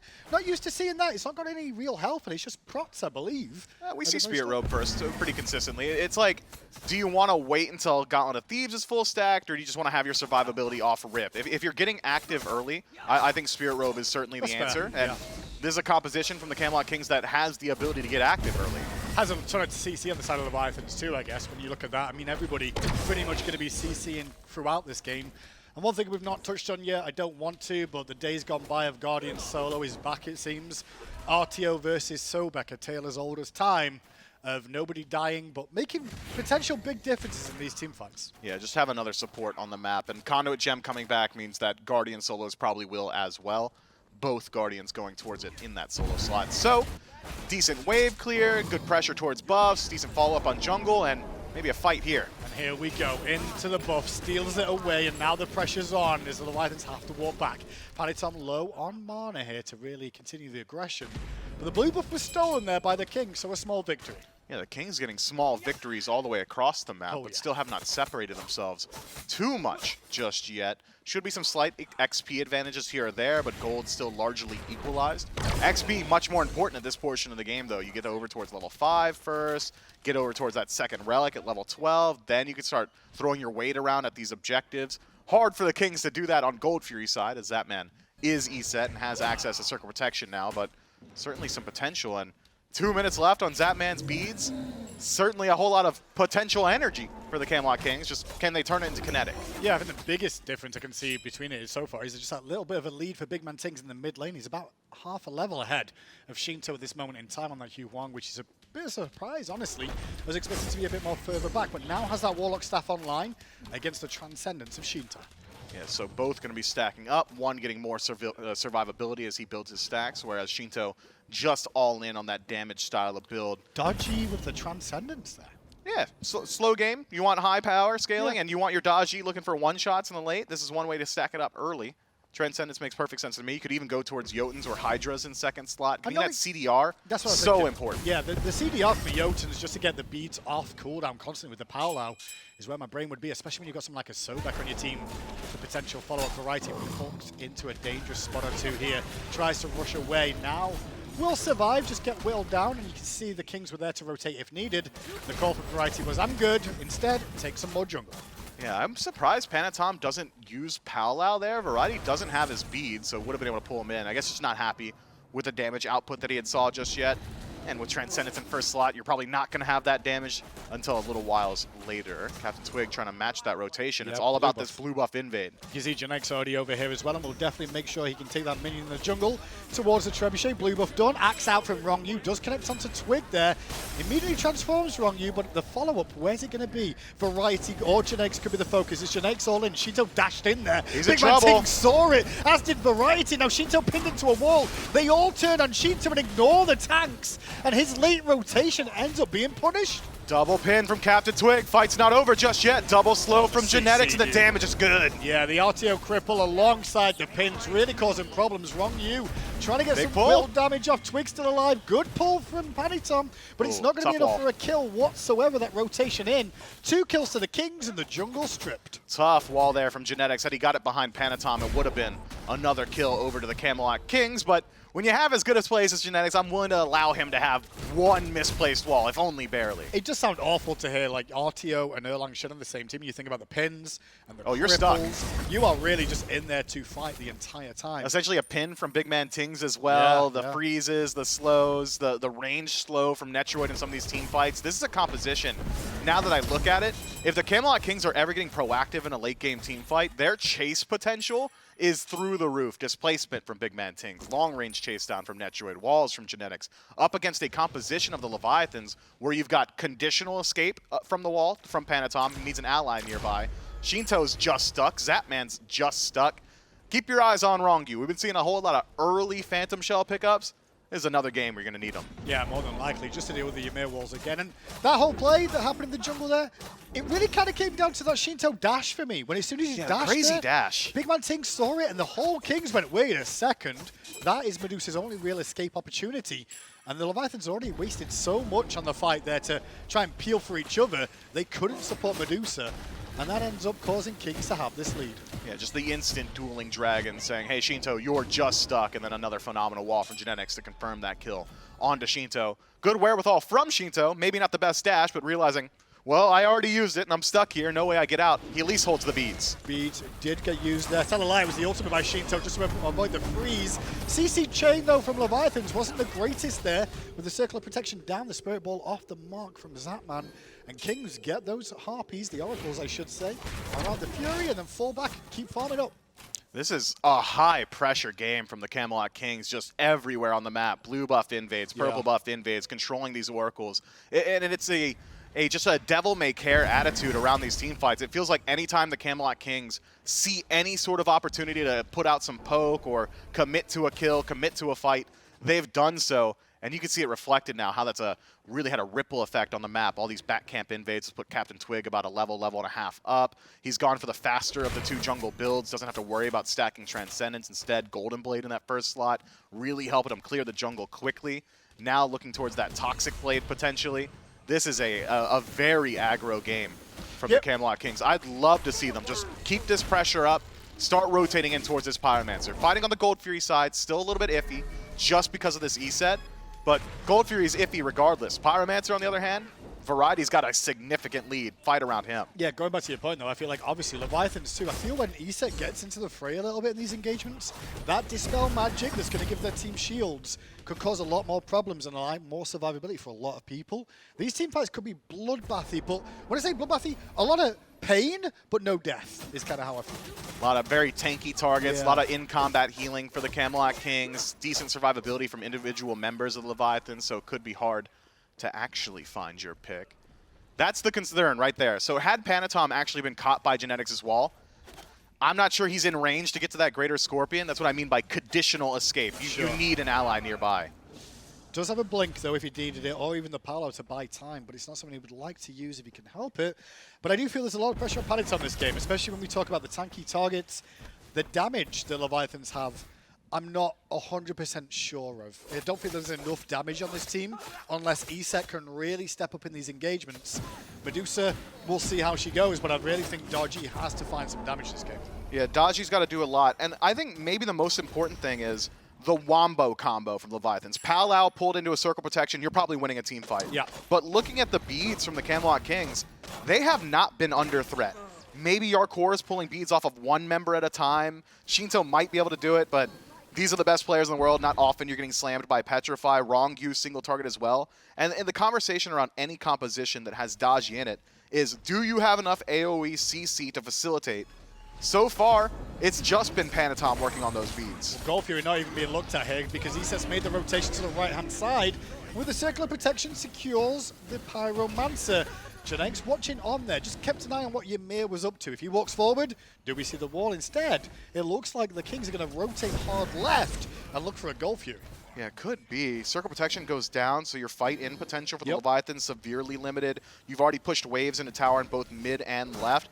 Great call from the Camelot Kings. Either the Leviathans walk up and take a disadvantaged fight, or they let the Gold Fury go down, and at this point, it's just more valuable than Pyro. I think we knew when we saw Yorkor still on that right-hand side of the map, there was going to be no real attempt from Leviathans. Like you said, no E-set ultimate as well. Just allows that pressure to unveil itself. But the tier 1 tower on the right side does end up taking quite a bit of damage, and you'll see Variety lose a tiny bit of farm, but will that really impact him at this stage, being that RTO god? And he's already got a lead still, despite missing out on Yeah. this wave, and he's only really going to miss like 2 minions worth of gold. So Yorkor gets his proxy just so that he could seal away some back camps and close up that gold lead a bit for the Leviathan Soul Laner. But as of now, with both POIs off the map, it's all about gank presence. We've seen a whole lot more from Captain Twig than we have from Panatom so far, still working on finishing up that trend tendance. Should get it off this next camp. But Captain Twig's not concerned. Toxic Blade done, Golden Blade ready. Time to start pushing his advantage. Yeah, there's like a 600 gold lead specifically for Twig over Panitom, and that comes down to all the jungle pressure that the Kings have exerted here over and over again, just stripping away more and more camps. Panitom now forced back again, chased down by Variety. Meanwhile, Rongyu and Shinto being forced out by Twig, and now Variety looks towards the blue buff again with the support of Twig and Genetics in tow. Keep an eye on the backside there where BMT's waiting, looks towards Rongyu here, force Rongyu's ultimate, and immediately Kings disengage. Rongyu has transformed into the Dragon, but nobody from the Leviathans in range to follow up. Thought maybe we'd see try a chase engagement there, considering Shinto is so nearby, but the survivability of Big Man Tings, I'm sure, weighs heavily on the mind of Rongyu there. Do I engage and just force the float? It's probably not valuable. Yorkor did just teleport into this tower, and 3 members of King still hung around, will take it down. Don't think they'll kill Yorkor here, he still has lurk in the waters if needed, but taking that tower, just more global gold. Just a bit. The Camelot King's now on the disengage, and Yorkor tries his best to extend the engagement, pulls Variety back in, hoping that he's able to get those beads off, just the threat of, hey, maybe I've got some allies nearby, but not the case, and Variety rather calls the bluff and just lets himself get plucked and walks back towards his own team. The Leviathans playing at a pretty healthy, or unhealthy rather, deficit up against the Camelot Kings.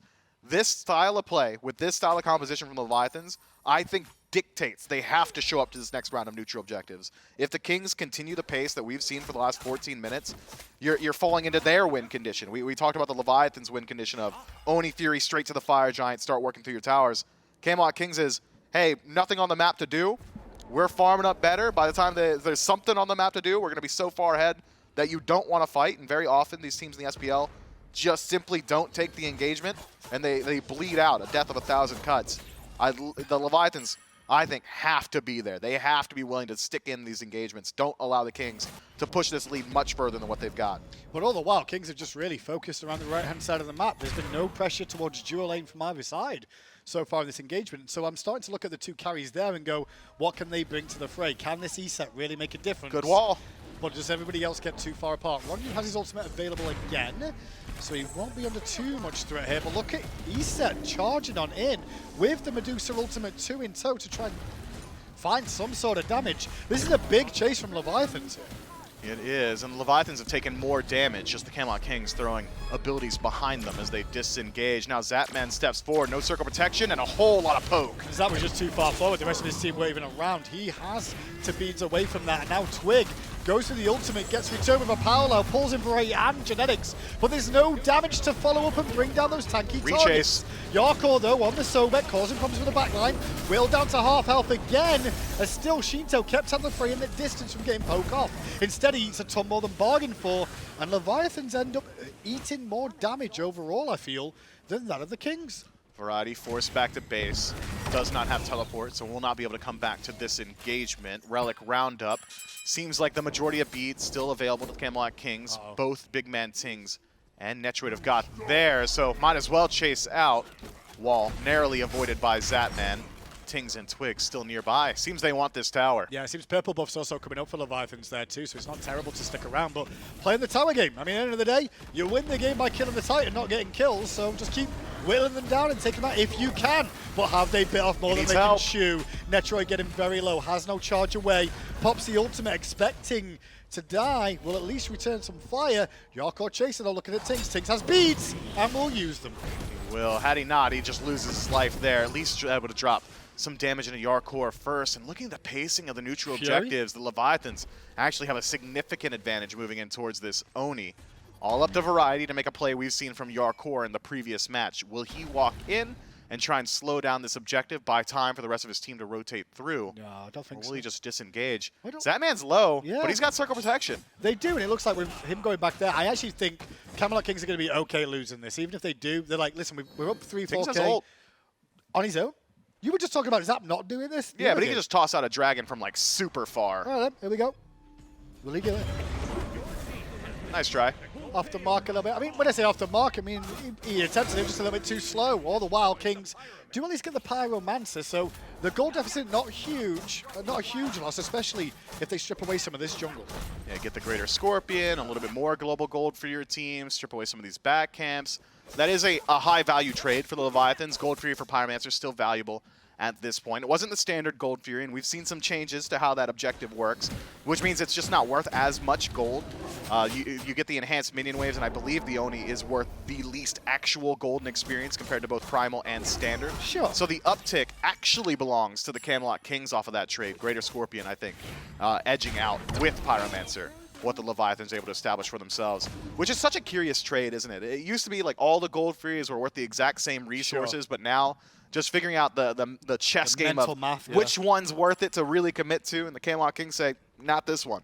I guess it's a better end result from an Oni Fury in some regard, though, because if you do get the minion wave unchecked, they get a tower. There's more gold off the back of that. They put pressure on the map, which opens up all the windows. But then you get the Primal Fury, where you're like, well, now we take less damage from the neutral objectives. We do more damage to them. They all do play in their little part, I would say, as the game goes on. They do. This was the Oni Fury, and it hadn't got them much. Generally, the Oni Fury really only finds its value when you can force a rotation from your enemy. Hey, we got Oni Fury, and now you gotta look at us at the Fire Giant. You have to let these minion waves do something.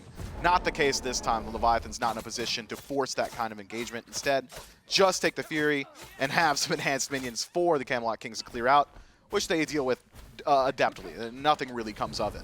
This build I'm seeing, though, coming out from Netroid here, very damage focused, very pen power focused. Not a whole ton of attack speed in this, so it shows he's really going to be relying on those abilities and the long range of that ultimate that Chiron brings to maybe get some damage out here. Yeah, Centaurus really, he's going to become like an ult bot in the late Yeah. game. It's Centaurus and a Masterful Shot, and then you're also there to deal with these objectives, neutral objectives.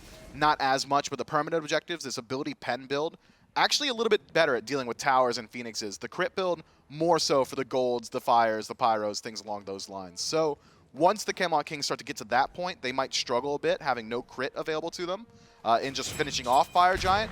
But the fights leading up to it, that's what Netroid's built this for. Variety chasing on in there towards Wrong Yu and Zapman, just trying to keep them honest and also allow some pressure for the Kings on the tier 1 tower on the left, which will fall down thanks to Netroid and that minion wave. So door opened yet again. And this is just what you guys have been saying all year about the Kings. They've been very focused on the macro and making sure they get as much reward for their rotations, for their abilities as they can. And taking out early tier 1s has much more value in Season 9 than it did in seasons of past. The towers are much stronger now. Not only do they hit harder, they're tankier, so being able to take out these tier 1s before a Fire Giant power play just expedites your process. Get directly into that tier 2, it opens up the door to these Phoenixes earlier on, whereas beforehand, 20 minutes in, when we used to see Fire Giants go down, tier 1s were just going down for free. We see teams very often at least put up a pseudo defense on their first line of defense. So good on the Camelot Kings to open up some slight win conditions. The thing is, though, we don't really see much lane freezing going on. I'm surprised we don't see. Well, it's like impossible to deny farm in Smite, just about. The only way you deny farm is like That taking tier 1 buffs. tower is a bit easier. Maybe. Leave the lane frozen there, right? You've got to overextend to come into and get it. 21 minutes in? You are right, though. Like, the jungle does get exposed in that regard, but if you got no jungle up because you're losing it every time anyway, like, make him overextend. Fair enough. So we'll see. Maybe Zapman does keep the wave at his tier 2, but if you're doing that at this portion of the game, that means you're so much further from the objective, makes it even harder to rotate in. So if the Camelot Kings realize, hey, Zap's freezing it out at his tier 2, Netroid says I can't farm, let's just go to Fire Giant, and then Zapman has to make the entire trek across the map, slows down Zapman's farm as well.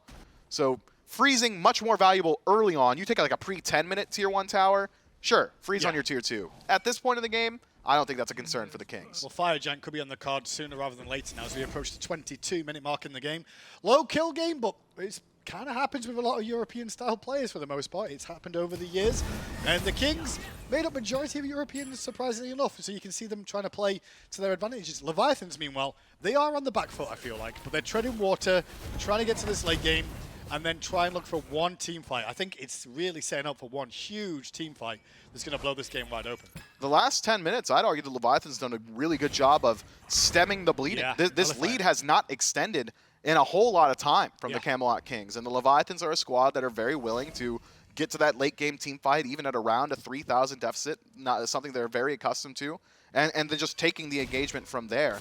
So if the Leviathans' goal, and I have to assume it was, is to extend this game, they're getting very close to that goal. Pyromancer now looked at. Jarko on the front line, just a zone away. Variety going to try and get into the fray if he can and just see what's going on there. But they will have to surrender this one as Leviathans are on the scene a little bit earlier than that of the Kings this time round. I'm thinking about the kills, funny enough, that's gone on in this game. I mean, one was on the Medusa pick in mid where he dashed in, Shinto falls there, and then Netroid hangs around too long on the left-hand side. So the two carry picks are really just positional more than anything else that's been the difference in this game. That's just about it. Both teams have got great ways to deal with mispositioning. Variety catches out two and a nice wall. Zatman's trapped in place to freeze immune though at the tail end there with the beads from Zatman.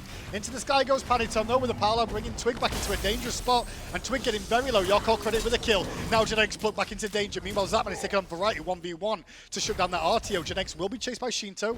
Not Rongyu who's left him to his own devices. This split move everywhere fight from the Kings isn't necessarily the worst because it might just limit their casualties. The problem is the Fire Giant could be the biggest casualty of them all. And it's going to go down for free. Nobody from the Camelot Kings anywhere in range to defend. Best case scenario here for Netroid is potentially take out this tier 2 tower on left. Won't even stick around for that. Perhaps worried about a rotation in.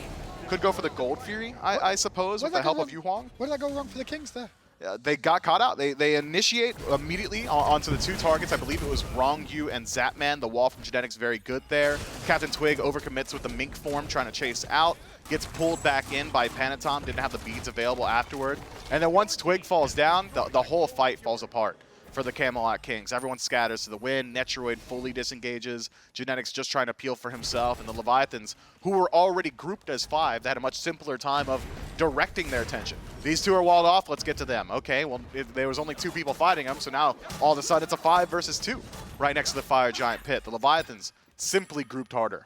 Yeah, we definitely credit Kings with their macro play, but credit ratio to Leviathans in their team fights. One of the strongest in the league and could cause a lot of problems, and they're doing so right now and may be on their way to giving Kings their first defeat in Phase 2. Wouldn't be the first team they've done it to. Able to take Bolts one on the yesterday, Bolts yeah. yesterday, so the Leviathans playing spoiler to perfect seasons, or phases rather, from the Camelot Kings and the Olympus Bolts. But Fire Giant is only a means to an end. You have to establish a lead while you've got the buff. Yep. As of now, no lead established. Tier 1 tower in mid, go ahead and let that one go. These Tier 2s, though, with this style of draft from the Kings, you could put up pretty elongating soft defenses. Have Genetics throw some walls up around the Tier 2, slow them down there, potentially try and look for some pokes, some picks as well. The all-in initiation of the Leviathans might struggle in these scenarios. Circle Protection, very similar to Sanctified Fields, is a tool that you use to dig in your heels and defend. You want to force a team to fight into it.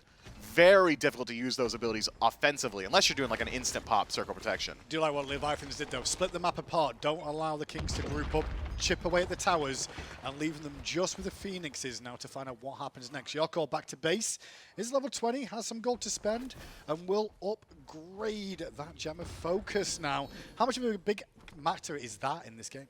I mean, it's going to boost his damage output for sure. I mean, looking at the rest of his build, it's really just about getting a good deal of chase down potential, some lockdown. It synergizes really well with Lurking in the Waters, so significant in that the squishies of the Camelot Kings are concerned, but it still is a Guardian solo with only 1 dedicated damage item, so the front line of the Camelot Kings, they're not thinking about that. This game's coming back to that whole fight around the Fire Giant just beforehand as the engagement on left begins. Early ultimate from Netroid, who got hurt badly in this engagement, and he's on the barest amount of health. Panitom just needs one hit, and it'll be the lurk in the Watch from Yorko that gets it. On the backside, Twig did get at least get to Shinto, but goes down to Rongyu in trade. Sheneg's trying to keep Panitom busy as Panitom goes in on Big Man Tings. The Phoenix has no minions on it. The health bars of the Kings is crumbling one by one. Good free genetics there, but the follow-up CC is causing problems. Minion wave now coming in. They will get the left-hand Phoenix in a 4-for-2 trade. Yeah, don't think Yarkor needs to die there. Just takes one too many Phoenix shots. Thought maybe he got saved by Zapman. The Levi's certainly aren't going for this, right? This is going to be a difficult siege on the Titan. No circle of protection available, but the amount of tankiness they've got, and a minion wave, what can Variety do to stop this? And losing the game in less than 30 minutes here. The players in the booth very focused on what's going on. It's Variety They might versus have the it. world. It's not going to happen. It's very close, but it will fall down here. It's going to be the end of the game. And yes, the Leviathans will somehow defeat the Kings right at the end of this one in a 2-for-1 match, making sure no team in Phase 2 is undefeated. Man, these top tier teams, right? It's just these slight mistakes around the Fire Giant, these one team fight flubs that cost you the entirety of the match. I mean, you said it yourself. Fire Giant was going to be the separator in that match, and it certainly was. Once the Leviathans got it, the entire pacing changed. But you gotta remember that they were playing into a deficit even when they killed the Titan. Sure, the gold might have reflected a lead for the Leviathans. They didn't spend any of it. The Camelot Kings were still playing 2K up there, just into a Fire Giant buff, but separation from the Leviathans, phenomenal dive from Panitom. We didn't see a whole lot from him early. He made up for it in that last team fight. Really nets the Leviathans that win. It's nice now and again to see a couple of battles of micro and macro, but let's be honest, I'd rather see a bloodbath. Yeah, give me an arena match. No. Give me an arena None of that. match. Well, I'd rather do Assault than anything else if I had a choice between those two. That's for sure. But anyway, that's it. Leviathans end up taking this one down 2-1. Let's get to the desk to break down exactly what they saw in that series. Atlantis Leviathans continue to be the loss givers. The Bolts lose their undefeated status just yesterday. The Camelot Kings lose their undefeated status today, both at the hands of the resurgent Atlantis Leviathans. What a league to participate in where the Leviathans, Leviathans go to this week as like the 5th or 6th seed, I guess technically. I mean, a bunch of teams tied right in that little group. Knock out the 2 undefeated teams that are 1 and 2 in the standings, still 1 and 2 in the standings. Yep. But now with a couple of extra losses, Trelly, this Leviathans team playing lights out, and I think Hindu's pretty on point there. 1 or 2 mistakes with this style of game makes all the difference. Yeah, it seemed like nothing was really giving either team an edge there. Maybe a pick for either side. You know, one missed input, a too far of a dash for you know, in the mid lane. Shinto just dashed a little bit too far, and then Netrode on the flip side. So the kills were not very there, but the farm game and then that Fire Giant fight, that's all you had to really highlight. Leviathan's back on top. You know, used to be a question mark at the end of that. I'm just going to put in a period or an exclamation point, whichever one you prefer. The Leviathans have taken down the 2 top seeds. You're putting the Leviathans on top. I guess, how can you not, How right? could you not? They took down 1 and 2. Yeah, I guess you have a week where you take out 1 and 2. It's really a question of standings versus play on field, right? I mean, the Leviathans beat the Bolts in 3. They beat the Kings in 3. Very competitive sets. 1 mistake here and there make all the difference. But if you beat the top 1 and 2 teams in the league in the same week on back-to-back days, I guess you make a real good argument that you're playing like the top, if not definitely are the top team in the league. Ends up being Shinto on Medusa here this game. We wonder if it would be Zapman on the Medusa, but no, Zapman runs back the E set, and Medusa goes over to Shinto. And then Yarkor playing the Guardian style of pick again. Clearly some value there. So flexible is Yarkor, isn't he? You see the run it down, the RDOs, the Warriors, plays the Sobex as well. Flexible in a team, in a low kill game, have the wherewithal to really stick in it and be strong and objective centric moving on later on. Big boost to the Leviathans. Yeah, and you know, me and J-Max said it yesterday. I can phrase it 12 different ways. When Yark's on the Croc, I'm buying the stock. You know, Yark the Shark, if he's going the Land Shark, Sobek's getting either or. Just so much presence on that Sobek.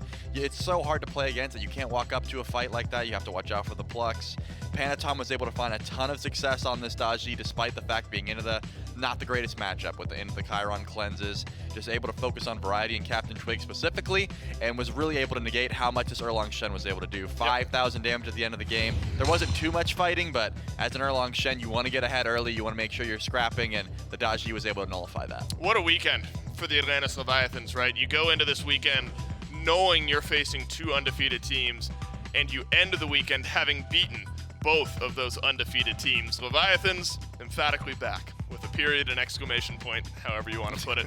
Their solo laner emphatically back, and he's with me now for the post-game interview. Yarkor joins me. Yarkor, congratulations. What a weekend for you guys, and we'll get there in just a minute.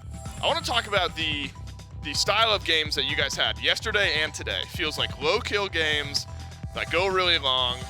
Do you feel like it is just the meta right now where these games go long, and do you feel like it's 1 or 2 mistakes can ultimately lose or win you the game? Do you feel like that's the style of meta we're in right now? Yeah, that and the fact that when you're playing against a good team, Yeah. you need to like, be really like methodical on what you want to do.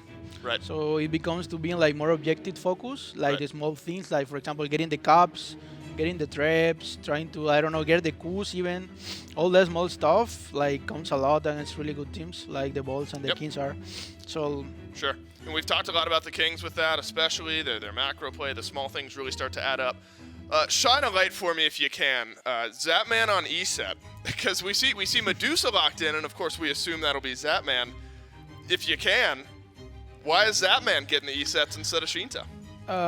we there was a Scream thing that he was like really mad of playing Hunters, and he wanted to lock the ESET, and we said, yeah, we think that is a good pick, and you can pick it.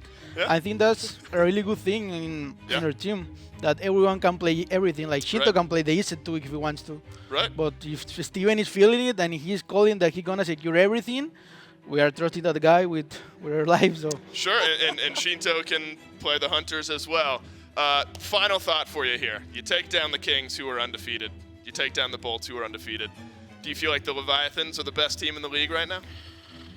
I mean, maybe. It's a hard I don't question. know. Yeah, it's a hard question. I think we're just trying to play again as we do at the last part of the last year, Right. and that's really good for us. So we're just getting back in track slowly but surely, and we'll see what it brings to us. That's right. Well, look, Yarkor, a great weekend for you guys. I think getting back to the winning way is always a good thing. Congrats on your wins, and best of you. luck in your next matches. Yeah, thank you. Leviathans able to take down the Bolts, take down the Kings.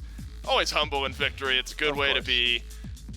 But I do think what Yarkor says, that holds some water. They're getting that these styles of games are akin to what won them a SMITE World Championship towards the end of the year last year. So keeping those wheels turning, moving that forward into Phase 2, into Phase 3, going to be a good look for the Atlantis Leviathans. What a way to start off this triple-header day of SMITE matches on Sunday. We've got 2 more for you. 2 more SPL games. Oni Warriors versus Valhalla Valkyries coming up next. And the Jade Dragons versus the Solar Scarabs to end the day. So the Valks and the Scarabs, 2 teams hoping to get some momentum, get some growth growing throughout this phase. The Oni Warriors and the Dragons now maybe sensing, Trelly, that towards the top of the standings, those 1 and 2 spots a bit more up for grabs. The Jade Dragons can improve to 3 and 2. The Oni Warriors can also improve to 3 and 2. So there is a world where at the end of the day today, the standings actually don't change at all, because the Kings and the Bolts will be tied for first at 1 and 2 respectively. And then if the Dragons and the Warriors win, you'll have 4 teams all at 3 and 2. It feels like we're barreling towards the style of standings that we had in Phase 1, where like the top 6 teams were all within a game of one another, and everyone's beating everyone else. And it just makes for a hyper-competitive league. Yeah, and I think that's why Yarkor couldn't give us a definitive answer on, like, are you guys the best team in the league? Just because you beat number 1 and 2 doesn't mean you have that definitive spot, because we're at such a competitive league where, you know, the 6 seed team, the 7 seed team, anyone can take a game off of anyone. You just got to make sure you show up on that specific day. So I agree with you. There are a handful of players in this league that would have said yes emphatically to that question. Yarkor was never one of them. Yarkor is such a humble guy. I love the way he approaches the game. The rest of that Leviathans team as well. If you're a Leviathans fan, you are on top of the world right now. If you're an Oni Warriors or a Valkyries fan, you're hoping to join them up top here shortly. Oni Warriors versus the Valhalla Valkyries coming up next.